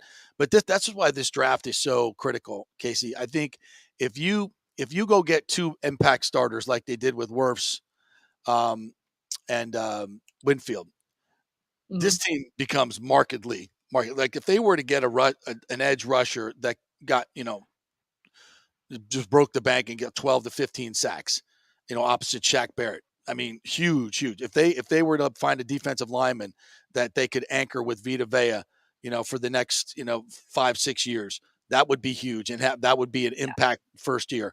Offensively, I don't know if you could find a tight end. If some of these great tight ends in this class, if you got a dynamic tight end with that 19th pick, I'd be okay with that as well because it's such a versatile position. And I like Kate Otten, but I mean, he's like 235 with, soaking wet with a load in his pants. Maybe. I know. I mean, he's just so slim. I don't think he'll the ever tight end position changed like 4 years ago when they started doing the hybrid tight ends, which was just devastating for me because that pro style 265 tight end that can put his hand in the dirt and catch, those short routes. That's what I loved. And then all of a sudden they were coming in at 6'3". GP, the UCF tight ends were coming out of UCF at 6'3", like 225, 230, and it was gross. Yeah, you can't do it. I mean, those are big receivers. They're not tight ends. And exactly. In this RPO game, when you got a guy that can set the edge like Gronk and then also get down the seam, I know they're hard to find, but if you can get that guy, you're just, the defense has no clue what you're doing. Run, pass, and it can just be. That's why Gronk was so valuable. He could do it all. And the defense never knew where, if it's run and you let Gronk get up on you and set that edge, it's a 6-yard game without breathing hard, and you get it back to make somebody miss. They're into the secondary with guys. When you can't set the edge with 230-pound tight ends, it's tough. It's tough to run the football. So I think those are the 3 biggest impacts I think we could see in this draft. What do you think? I love it. I can see 8 to 9 wins. First and foremost for me, it's the defense. Now that I feel a little calmer offensively, it's that defensive line for me. If somebody does get added safety-wise, they have to be able to somewhat match pace with a guy like Antoine Winfield Jr. Because as I mentioned beforehand, somebody that not alleviate him, but, to the point where when they're in tough matchups, it's not going to be let's throw Winfield everywhere so that we can stay in this game. You need somebody who's going to be equally as talented and useful. That's why I liked some of the games that I saw between him and Logan Ryan, where I thought they fed off of each other nicely. Yeah. But I don't know if safety is a priority. I think that defensive line is the top priority for me. I wouldn't mind another tight end. I'm surprised that you said that. I haven't heard anybody say that. No. I love tight ends being more incorporated in the game. And when you look at underdog teams this past season that kind of started to get over that finish line, it was from quality tight ends. Yep. Jacksonville being one of those teams in particular. So I mean, it would be nice for us to get on board with that. It's like they never wanted to run a tight end personnel ever. And when they did, Right. it was just very, very frumpy. So I'd be excited to see that. I'd be also surprised. Yeah, this draft is going to be critical if they can get those players and get, they need good cheap players, and they got to plug in a lot of holes. And and I think Jason Light's going to trade back from 19 and pick up some picks and maybe trade back again. So that second and third round, maybe you stay in the first round, but if they can get an extra pick in the second and third, they'll do that, and they'll start filling in, some of these guys that are leaving. And you can get a defensive back, you can get a good linebacker. They need to find a good inside linebacker. And before we take a break and get off the Bucks, what's your stance on Devin White? I like Devin I think he's a good player. I think he's a really good player. He can have dynamic plays at times, but if I'm going to pay somebody elite linebacker $20 million a year, $60 million guaranteed over 4 or 5 years, I got to have a guy that's way more dependable in coverage, doesn't overrun plays, doesn't get suckered in the red zone like he does all the time. He's too over aggressive, and in 4 years we haven't seen that game mature to where it needs to be. He's got all the tools in the world. Everybody likes him. He's that guy, but I can't tie up that much money in an inside linebacker if he's not going to be more consistent in all these. Got to be elite in all those things to get that kind of money. What do you think? I think that this team has continued to give him chances to try to show more consistency. I feel like he was off to a good start in training camp, and then it just didn't translate past week 2. Knowing kind of more so the caliber of this team, I feel like they'll try to make that work for him because they're thinking, okay, we got Levante, we keep Levante and Devin together, da da da da. But for me, his maturity is just taking too long. I feel like every time I come to the defense of Devin White and what he brings to this team, it's like, okay, we'll ignore all of this. He's still young, he's still growing, but it's plain as day what needs to be done, and it's exhausting to talk about anymore. He can't be so emotionally invested on off the field commentary and not so involved on social media stuff. Like, you've got something to clean up on the field, bud. Like, while you made that one great play and now Todd Bowles going to his rescue, that's what makes me feel like they're going to try to make it work. Because Bowles, I think it was at Combine or something, it's like, well, you guys don't talk about the plays where he did X, Y, and Z. And I'm like, yeah, but you're talking about out of, 4 quarters of football, 3 standout plays from a leader who has to be way more consistent. So do I think they'll keep him and try to make the money work? Yes. Do I think it's deserving? No. I think that he needs to grow up, and it's time. You can't have a mature hat on for training camp, say all the right things, and then come week 3, it's all to the wind. I could not agree more. So well said. And it's not we don't like Devin White. It's just he's not elite at all those things. And if you want, Right. if you want to sign him to 8 to 10 million a year, I'm all in. I'm all in. He's a really, really good linebacker, can make splash plays. You hope his game develops a little bit more to be that more mature leader, but I don't see it right now. I'm not paying him, that kind of money and tying that money up because Todd Bowles likes him. Todd Bowles may not be around here for the foreseeable future. So, and you can't sign guys because coaches love him. You got to look at the tape and be very discerning about what his game is showing you. And it's not elite level. It's super good, but it's not elite level where you want to tie up that much money for that long. And I love Devin. And those, I don't care what you say, those well, I should ask you, you're much more better social media expert than I. What did you make of those? Yeah. What did you make of those posts that he made? The adios, what's next, all that. Gosh. I mean, what was that? I think he's a drama queen. I think he likes attention because, look, if I was Devin White making the money that I was making, knowing the truth, and he knows the truth about himself, he knows that he has good plays here and that he's inconsistent. He said it in his own press conference in training camp, and which made me think that he was finally going to grow up. I just think that he likes attention. I think he likes the drama. He's the only player that takes the time to quote tweet Greg Auman all the time. Like, right. It's just it's a farce for me. So I don't think he's going anywhere. I think he wants to stay put here because he's also going to be that guy that if they ended up trading him or getting rid of him, he's going to make a whole ordeal about it on social, pretending like that's what he wanted all along. Right. I think that the connection between him and Levante David is very real. I think that's maybe one of the few people that can get through to him. Right. So I think that relationship is so crucial as to why he would want to stay in Tampa, and why it would probably be best for him to stay in Tampa as of now. But yeah, I think he's young, and I'm tired of saying Devin White's young. Yeah. It's time to change it up. Yeah, and and again, when you're talking about being a leader of the defense and getting elite money on that level, I don't want that guy, uh, acting like that on social media. Guys, you see Levante David doing that stuff? No, no, No, no, you don't see veteran serious football players getting involved in that crap on social media. They don't need to be. You're right. Devin, you're way too big for that. You're way too big for that. It makes you look small. It makes you look petty. You're way too good for that. If I was giving you advice as your agent, I would say stay off of social media except for horse videos and all that other fun stuff that you're so good at.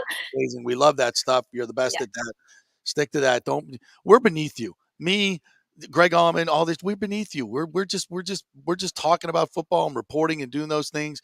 You stay above the fray, bro. Stay above the fray. Yeah, or just Don't get come down and off. Like the amount of times that he responds, I think that he has everyone on mute besides Greg. Like, and then that just takes a lot of time and energy if right. you're now strategizing who you see on your timeline and you're responding. Like the one other guy that I saw on this roster, or one of these rosters over the last 2.5 years, was the Mickens character, who would just go ham on social media. Yeah. It was so gross.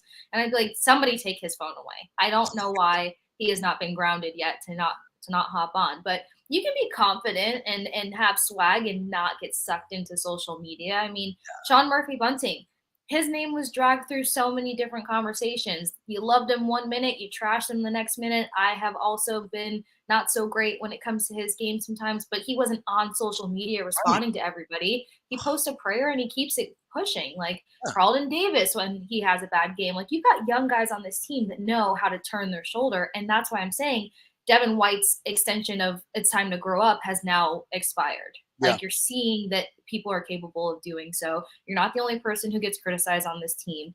Shut it off and actually focus now, because I think the problem's fixable. He's just not focused enough to be consistent in fixing it. Yeah, totally agree.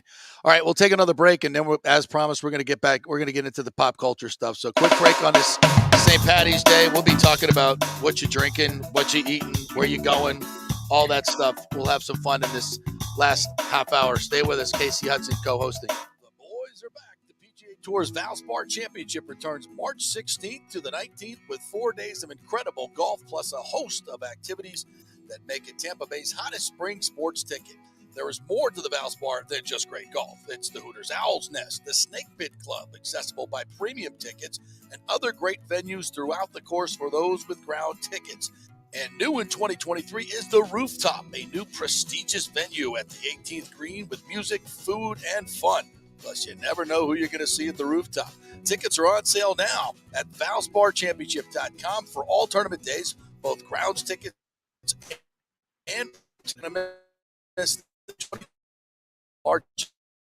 confusing and expensive. I mean, where do you start? Which companies can you count on to pay out fast and fair?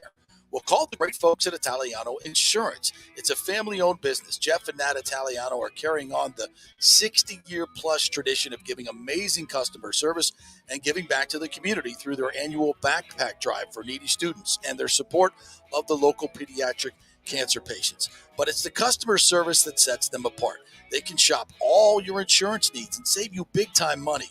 Don't hop on the internet and waste time looking at some bogus reviews. Talk to knowledgeable agents and not some voice-generated robot. These are confusing times for homeowners, and Italiano's team of experienced professionals can provide the right coverage for every situation: home, auto, business, life. It's Italiano for all the pieces of your life. Call 813-877-7799 or go to ItalianoInsurance.com. Well, Fitz the mortgage guy did it again. A listener heard his ad, was going to another big bank, but called Scott Fitzgerald at American Mortgage Services of Tampa, and Fitz saved him $618 on his monthly payment. Are you kidding me? Folks, that's big money. Rates are going up, they're going down, they're going all over the place. Scott will shop your loan and save you lender fees and get the best rates. Email him, scott@amstampa.com, or call 294-7595. That's Fitz, the mortgage guy. Lots of stuff going on right now, and these rates are going all over the place. You need somebody knowledgeable in the market that will work hard for you and get you the best deal. That's my man, Scott. He's done 3 loans for me, done thousands of loans for local folks here, works with a lot of the coaches and players in the area. He's the guy. 813-294-7595 or go to scott@amstampa.com. Ladies and gentlemen, Let's rock. This is FanStream Sports with JP. All right, welcome back to the JP Peterson Show, brought to you by the great folks at the Jeeves Law Group, JEEVES and Italiano Insurance, and the Golden Diamond Source, GDS.com, GoldenDiamondSource.com. If you're looking for a ring like my man Nick Geddes, who's on his honeymoon in Antigua, had his great honeymoon, that's where he bought his ring, and he's got a lovely wife, and she's so happy, and the ring is gorgeous. And it was a great wedding. Absolutely loved it. Are you a Voice fan? Kasey Hudson joining us today, co-hosting. Do you watch The Voice? I used to watch it so closely, but I don't know if it's my ADD or what. After you change the panel so many times, I'm just kind of like, all right, Okay. well, I enjoyed the best of this. I like all those shows. I've always been a little. My daughter and I have been watching American Idol forever, and we, obviously she's off at college now, so we can't watch it together anymore. But we used to watch it all the time. FaceTime watch. We She's should not do. going to do that. I could barely get a text back these days, but that's great. She's doing her thing at Belmont, Nashville, and she's awesome. And you got to let them spread their wings. I'm not that helicopter dad. She's got enough of that on the mom side, so it's I can let her live and breathe. And she's doing a hell of a job. But I do miss it. I do miss those. I know you're a daddy's girl, and I Oh miss my gosh. I love my son. I actually did a business Zoom with him yesterday.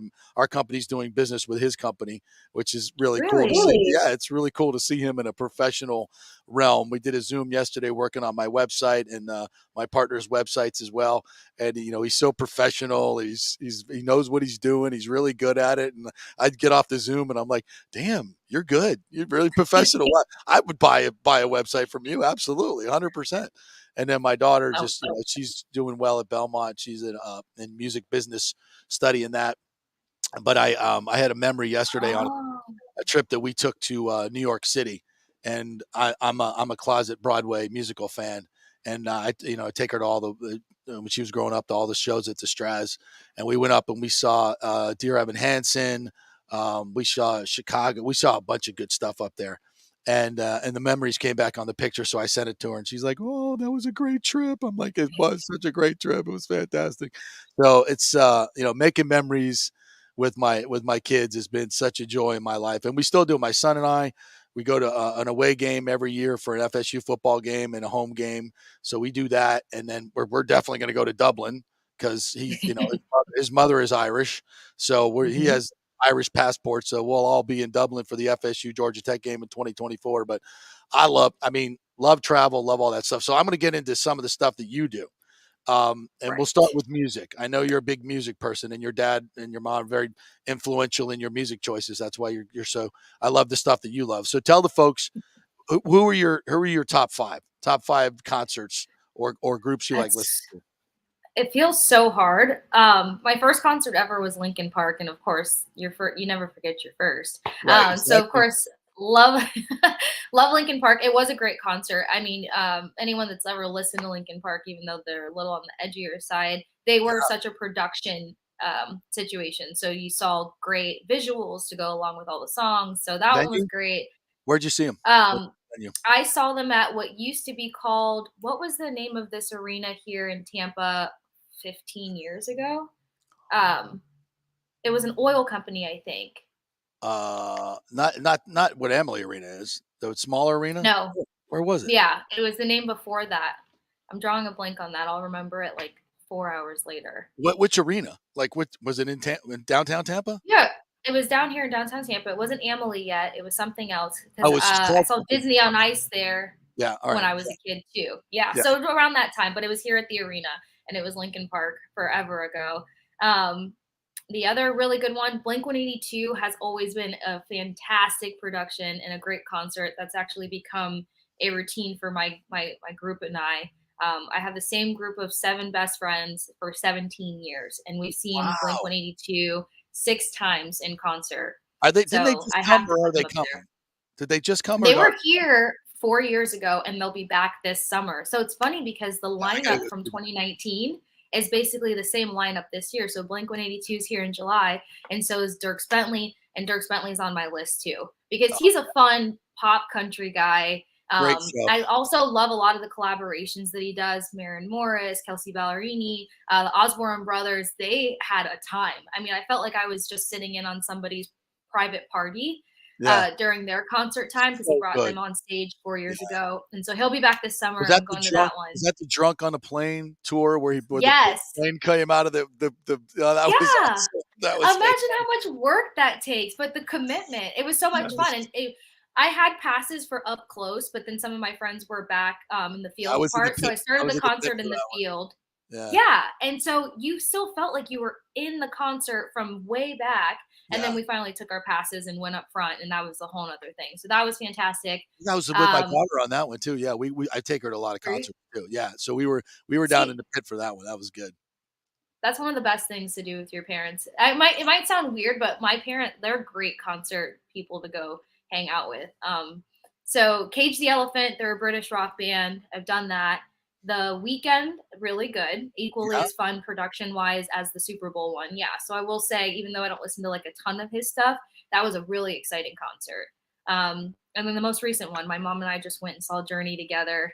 And because my mom works with the band, we got to do a surprise birthday party for Jonathan Cain before and do the whole backstage thing. So I got to watch them from the side. And every time Arnell ran off stage, he'd hug my mom, which I didn't understand that part. But there's nothing cooler than your mom being like way, way more enthusiastic than you are. And she's 90 pounds wet. So she's backstage just like doing all the things. And I think I just was her cameraman for the night. But That's that was so a really cool. fun concert. That And is Toto opened for them, which I love Toto too. Toto opened for them? So Yeah, Toto opened, and Steve, the frontman and lead guitarist for Toto, is married to Jonathan's daughter. So because it was like the birthday and their kids just got married like 3 months ago, they had so much fun with it. So back and forth, like on the mic and stuff, they were talking about like "Happy birthday, Jonathan Cain. He's married to our daughter. No, we didn't set them up, but he has so much personality. So it was a lot of fun. you know what? I'm gonna date myself here. I saw Toto after they released their first album at Cal Jam 2, I think it was. Cal Jam 2 on No. Ontario Motor Speedway out in LA. Oh, the lineup was just ridiculous. I need to I can't remember how far back, but Toto, it was like 25 bands. Anybody, it was like Cheap Trick, Ted Nugent, Toto was in there. God, I'm blanking out right. Bob Seger was in there. I think Springsteen. Oh. It was like a who's who of rock and roll, and it was one of the first big festivals. I think this might have been like 1979 or 1980. Like, No way. But the most epic times. I mean, oh my everyone god. jokes that if I was reborn, I'd be a 70s kid for sure. Yeah, you know what? That's just how Here's it something is. bizarre. I remember this day because I had a doubleheader baseball game, so I couldn't go with my brother. So my dad like dropped me off, and there's literally like 300,000 people at this festival. And my brother's like, "Here's where our section is. Here's where our tickets are. Come find us." And it was just dropping me off for 300,000 people. I'm 16 years old. Like, you got to go find somebody. You don't have a cell phone. Like, what are we doing here? Like, and we did it. We Way just harder. did You it. can't drop a pin, so the No, we didn't anxiety drop the levels would have pin. been high. No, it's just like there's a meeting spot. You got to be there. And if you're not there, nobody's going to, I mean, just that's the way we did it back in the day, right? It worked. You just kind of had to plan it out. So, yeah, that was one of my first concerts ever. And it was, God, I Well, they're just, still good. They're still great. I'll say that. I mean, the favorite energy and the Toto song. chemistry of those guys. Favorite Toto I song. mean, it's so basic. I love Africa, but Weezer remade Africa, and I listen to that one Africa's the worst consistently. song. Africa's I the know. worst song. That's what I'm saying. It's embarrassing. There was Hold, actually hold another the song that line. they It sang. rocks. But Georgie Porgy is like one of my favorites. It's like that jazzy little Georgie Porgy song with what's her name? Cheryl Lynn, I think, is on that. Oh God, we're going so far back. People are going, what the F are they talking All about? the way through. They have the one song about the girl. About the I know girl? this about the one girl. It's not. As I remember joking with my mom about this, and I'm like, why does every band from back in the day have a Roxanne that ruined their life? Rosanna, that's Rosanna, theirs. oh, that's a banger. I love Rosanna. Yeah, Rosanna was really good. Everyone went nuts for that, and then they closed out with Africa. They went over their set by like 3 minutes. Yeah. But then, oh, crazy enough, one of their keyboardists is Bob Dylan's grandson. Really? Yeah, Wow. yeah, Oh, and he was killing it. yeah, and he recently played here locally too. He's very good musician, strangely enough. Hmm. All right, so where are your top 5 restaurants here in town? Do you have some? You don't have to do Ooh. 5, do 3 or 4. We'll do whatever. Where are your favorite places to hang out for food? Places that I eat. Yeah. Well, I'm pretty sure I was Italian in a past life. So Racoa, I've been dying to visit, but everybody says that it's up to par. It's one of the best places that you have to eat in Oh, Tampa. is So that I haven't eaten there. across from Armature? Gronk's place? Yes. Yeah, yeah. Yeah, and it has like the big aged mozzarella bowl or Oh, whatever. I'm throwing fantastic. that out there because I'm determined to finally get there. Too. Uh, where Fantastic. I go a lot, I do like Timpano's, which is on the new side for Italian. You Yeah. can never go wrong with Bar Taco. I mean, you can sit at Bar Taco for hours Not a between. big fan. The No, bartenders are rude. Every the time I've been bartenders there, are the but the bartenders are food and stuff. so rude. I think the tacos are overrated. I mean, we don't disagree on much, but I'm gonna say that's a no for You me. disagree on that. No for Have you me. had the lettuce I tacos? go down to I Full won't convince you of or this. Meat Market or Irish 31. And Goody. Oh, Goody Goody. I love Goody Goody for breakfast. Have you been to Goody Goody for breakfast? Or No, any Daily Eats for breakfast is really good though. Daily I've Eats is had a lot. fantastic. Oh, Yeah, that's that's probably a yeah. slamming breakfast for me. That's when you know Now it's a good also, weekend. Oxford Exchange, yeah. I like We their food a lot. I mean, I live right across the street from Oxford Exchange. It's good. It's a little trendy for me, a little too trendy. Too Like fusion. it's like every Sunday, girls got to go there. It's like something you got to. Yeah, we got to It's go okay. drink the champagne, take the pictures, and eat the sweet potato fries. I'm probably such a bad person to ask for this because chicks are very much like I like their appetizers, like, and guys Yeah, like, what can I eat there? And I'm like, I don't know because I eat the sweet potato fries and then I drink my weight. But Cafe Paradiso. My buddy Paulo owns that place. Is a fantastic Italian restaurant. It's in a strip shopping center on South McDill. Absolutely fantastic. You got to try that Cafe Paradiso. The food okay, is fantastic. Everybody who works in there is like right off the boat Italian. Great place. And then oh, OG on Davis Island is another great, really yes, cool place. I Yes. was there last year when the whole Tom Brady's back news broke, and I'm like, way to ruin my meal, guy.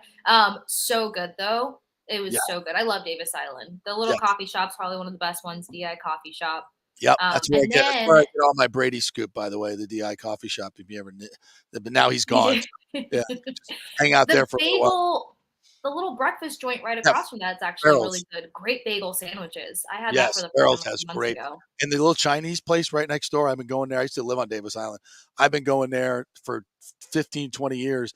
They had these 2 little girls were, like, 3 or 4 years old, and they used to sit at the little table there and draw their in color, and now they're, like, full-grown teenagers, and I'm still going back Oh to my my gosh. Chinese food, and now they're working there. It's like, I saw you kids grow up. I don't even know who your names are, but and they're I just so love places like that though. My mom had stock wonderful. in Yeah, Davis an Island's one of Italian my restaurant in a Popka. So after I would go to ice skating, I would go to the Italian restaurant that her and this guy Sandy Canteller owned, and I would just eat garlic rolls and do my homework. And then they'd have live music on Fridays. So that's probably why I'm obsessed with Italian music, and then music I always gotta stays take alive. one more break, but I'm gonna ask you about favorite pizza. I think I got one more. Yeah. All right, one more break. We'll come back. I'm gonna do favorite pizzas and what else I got? Oh, TV shows and movies. We're gonna get into that as well, and any other fun pop culture stuff. Stay with us, Kasey Hudson. Final segment. JP here for the Jeeves Law Group. Have you been injured in an accident, in an auto accident, truck accident, motorcycle accident, at work, or at a place of business? Well, call the Jeeves Law Group and get the personal attention that you deserve. I made the mistake many, many years ago with going with one of the bigger law firms, the national law firms. And let me tell you, getting a call back from those folks was next to impossible. Weeks and weeks would go by, never get a call back. That doesn't happen with the Jeeves Law Group. Personal attention is what they're all about. When you call the Jeeves Law Group, you will be part of the family. They will represent you in a vigorous and aggressive way against the insurance companies. These larger companies will promise bigger settlements, but it's the Jeeves Law Group that will get you the best results. If you're tired of dealing with these bigger law firms, check out the Jeeves Law Group. Go to jeeveslawgroup.com, tell them JP sent you, get a free consultation. It's the Jeeves Law Group. Scott Jeeves has been representing clients in the Tampa Bay area for over 25 years. Give them a call. It's a free call, 727-894-2929, 727-894-2929, or go to jeeveslawgroup.com.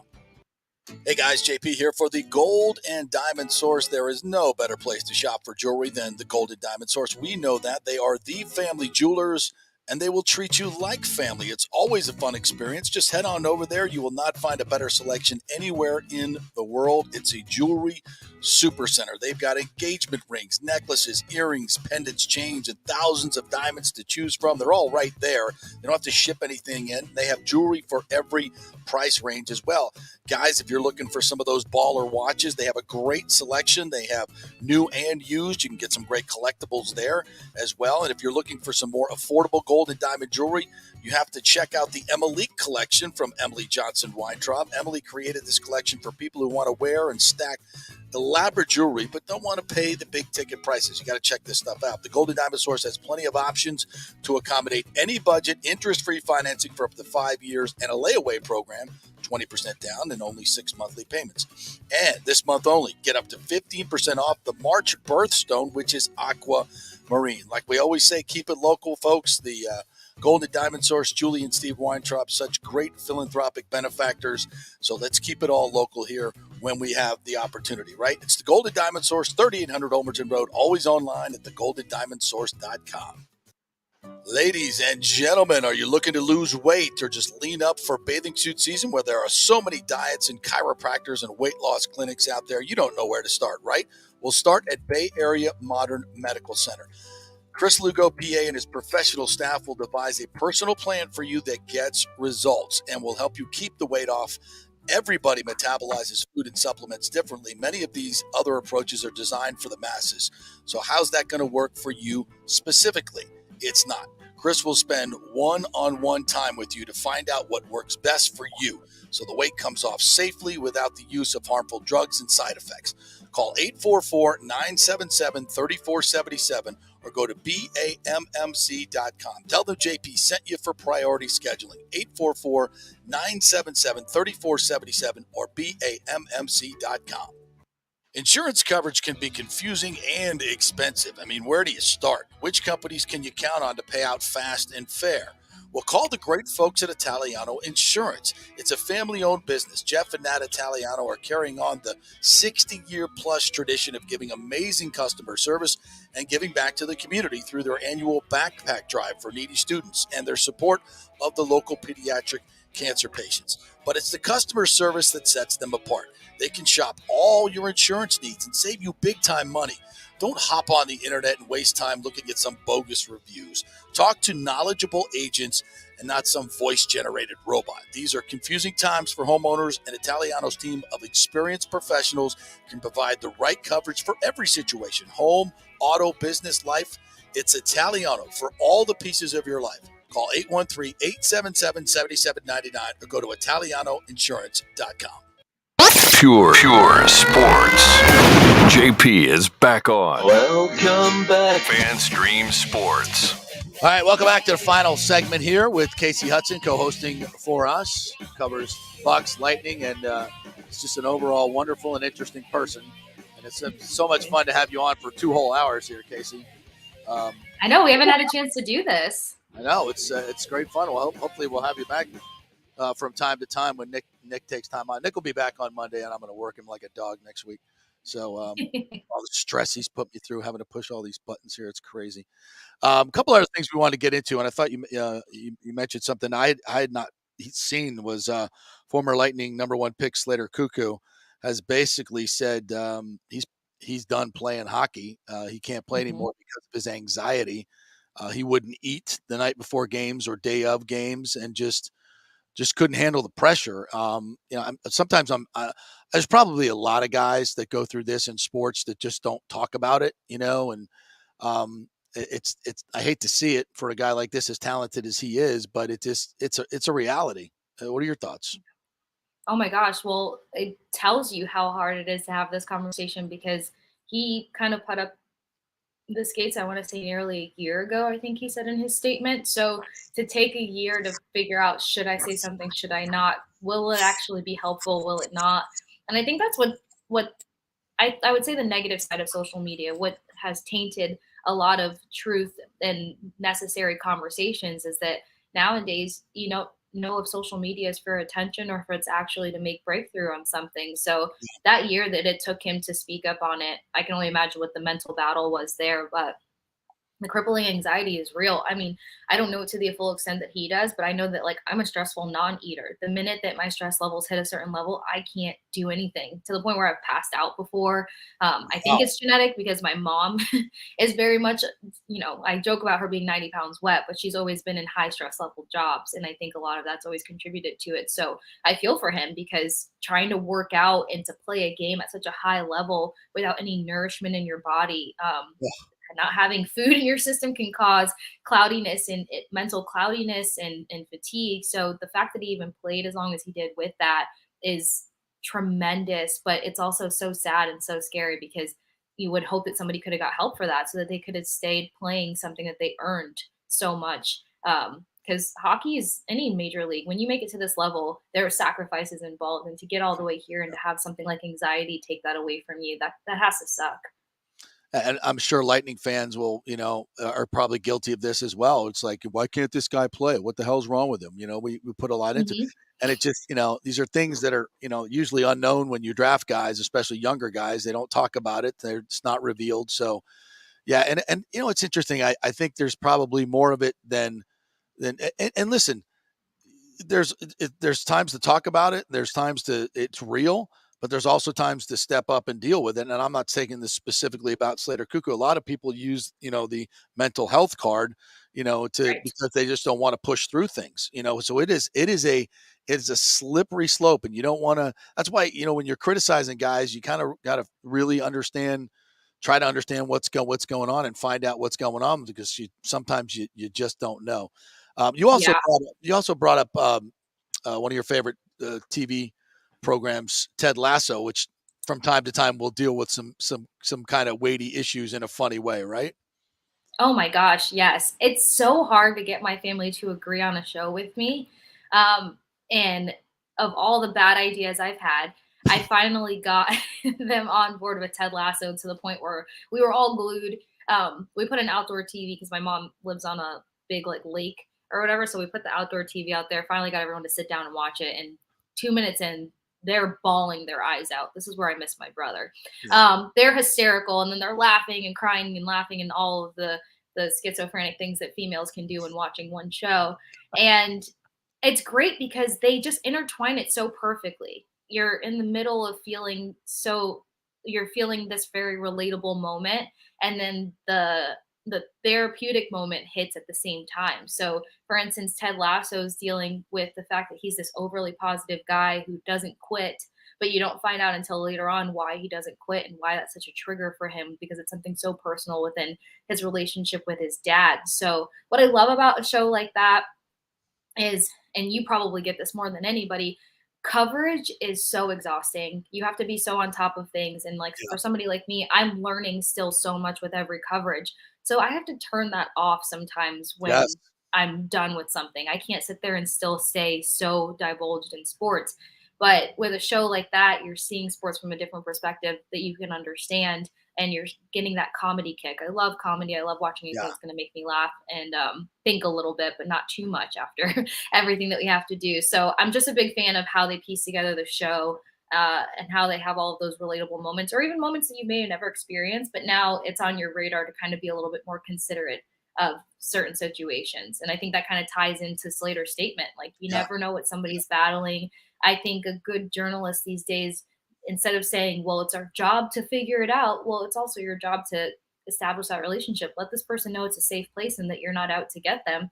You yeah. get more information, and now you got a story out there that can not only help this player, but that can help 10,000 people that are silently suffering as well. So it translates in so many ways that I just love. And it's a great laugh. I first went in on Ted Lasso a couple years ago, and I watched like the first 3 or 4 episodes, and I didn't like it. I thought it was very cliche. I thought it was very Is it too obvious. cheesy for you? Because some people are like, I don't do cheesy funny, which I get. Yeah, and so Yeah. I think as it has been explained to me, the episodes got deeper and deeper and deeper and better and better and better as the character development went on, and you got to know the characters better. That's when shows become Yeah. great, right? When you really understand the characters, then you can really understand the storylines and the nuances of the acting, and that's when it gets really, really good. The great sitcoms, the Seinfelds, the MASH, some of the great ones of all time. When you really know the characters, and that's when it gets great. So I haven't gotten there yet. So I'm going to rededicate myself to Ted Lasso and get back in it, because so many people I know that I respect love the show. So I got to figure it out. I Mhm. got to get on And board. you need to try like season 2, episode 3. That's when you Okay. really start finding out everybody's baggage. But yeah, it's true. I mean, look, if it was any other show, my friends know that when they tell me, "Hey, check out this show," they have to give me a starting point, and it's not episode 1. I can barely make it through pilots. I didn't watch Game of Thrones until I think last year or the year You didn't before I start it. You finally go back watched to it. the beginning. I got to start at the beginning. I got to know everything. No, somebody has to explain it to me, and then I'll go from there, because if Okay. it starts off slow, I can't get through it, or if I oh my gosh, I feel like I'm gonna be so judged for this. I've never seen The Office, and it's sometimes, like, it kills me how much people are like, "Oh my god, you can't quote The Office," and I'm like, "No, the first 3 episodes were too stupid for me." But if you show me the right episode, I'd be like, "Okay, do I think those actors are fantastic and Amazing. actresses?" Yeah. Amazing. But I couldn't get through the first 3, 4 episodes. So my friends, you have to have a starting point. So maybe Okay. we'll just send you like the perfect episode to make you a Ted Lasso fan. That is an interesting take. I know where you're coming from. All right, what other things are you watching? We got. Oh, actually, we're at the end of the show now. You're done. We'll Here's tease that. We'll tease I'm that. being kicked off for my Ted Lasso take. I got to get to the Valspar. I got hospitality tickets. We're going out. Let's go. It's a beautiful day. So the show today will definitely Happy have St. Patty's. priorities, right? Listen, Kasey, it's been so much fun, and we'll do that next time. We got fresh stuff to talk about next time, so we'll get into more of the TV shows and all that stuff. Thank you Always. so much for coming on. Tell the folks once Thank you again for where they having can me. find you. At the Sports Case, Kase, across all social platforms, at BetQL app and at Odyssey Sports is where you'll catch all the fun from me. And once again, JP, always thank you for having me on. Great conversation, great insight, great all the things. It's been a pleasure. You are most awesome, and I really appreciate you taking the time out. Appreciate it, and we'll catch up over at Amalie Arena. Thanks, appreciate it. The great Kasey Hudson right there. Thank you all for listening as well. Have a great weekend. Have a great St. Patty's Day, and be safe out there. Don't drink too much green beer. We'll talk to you on Monday.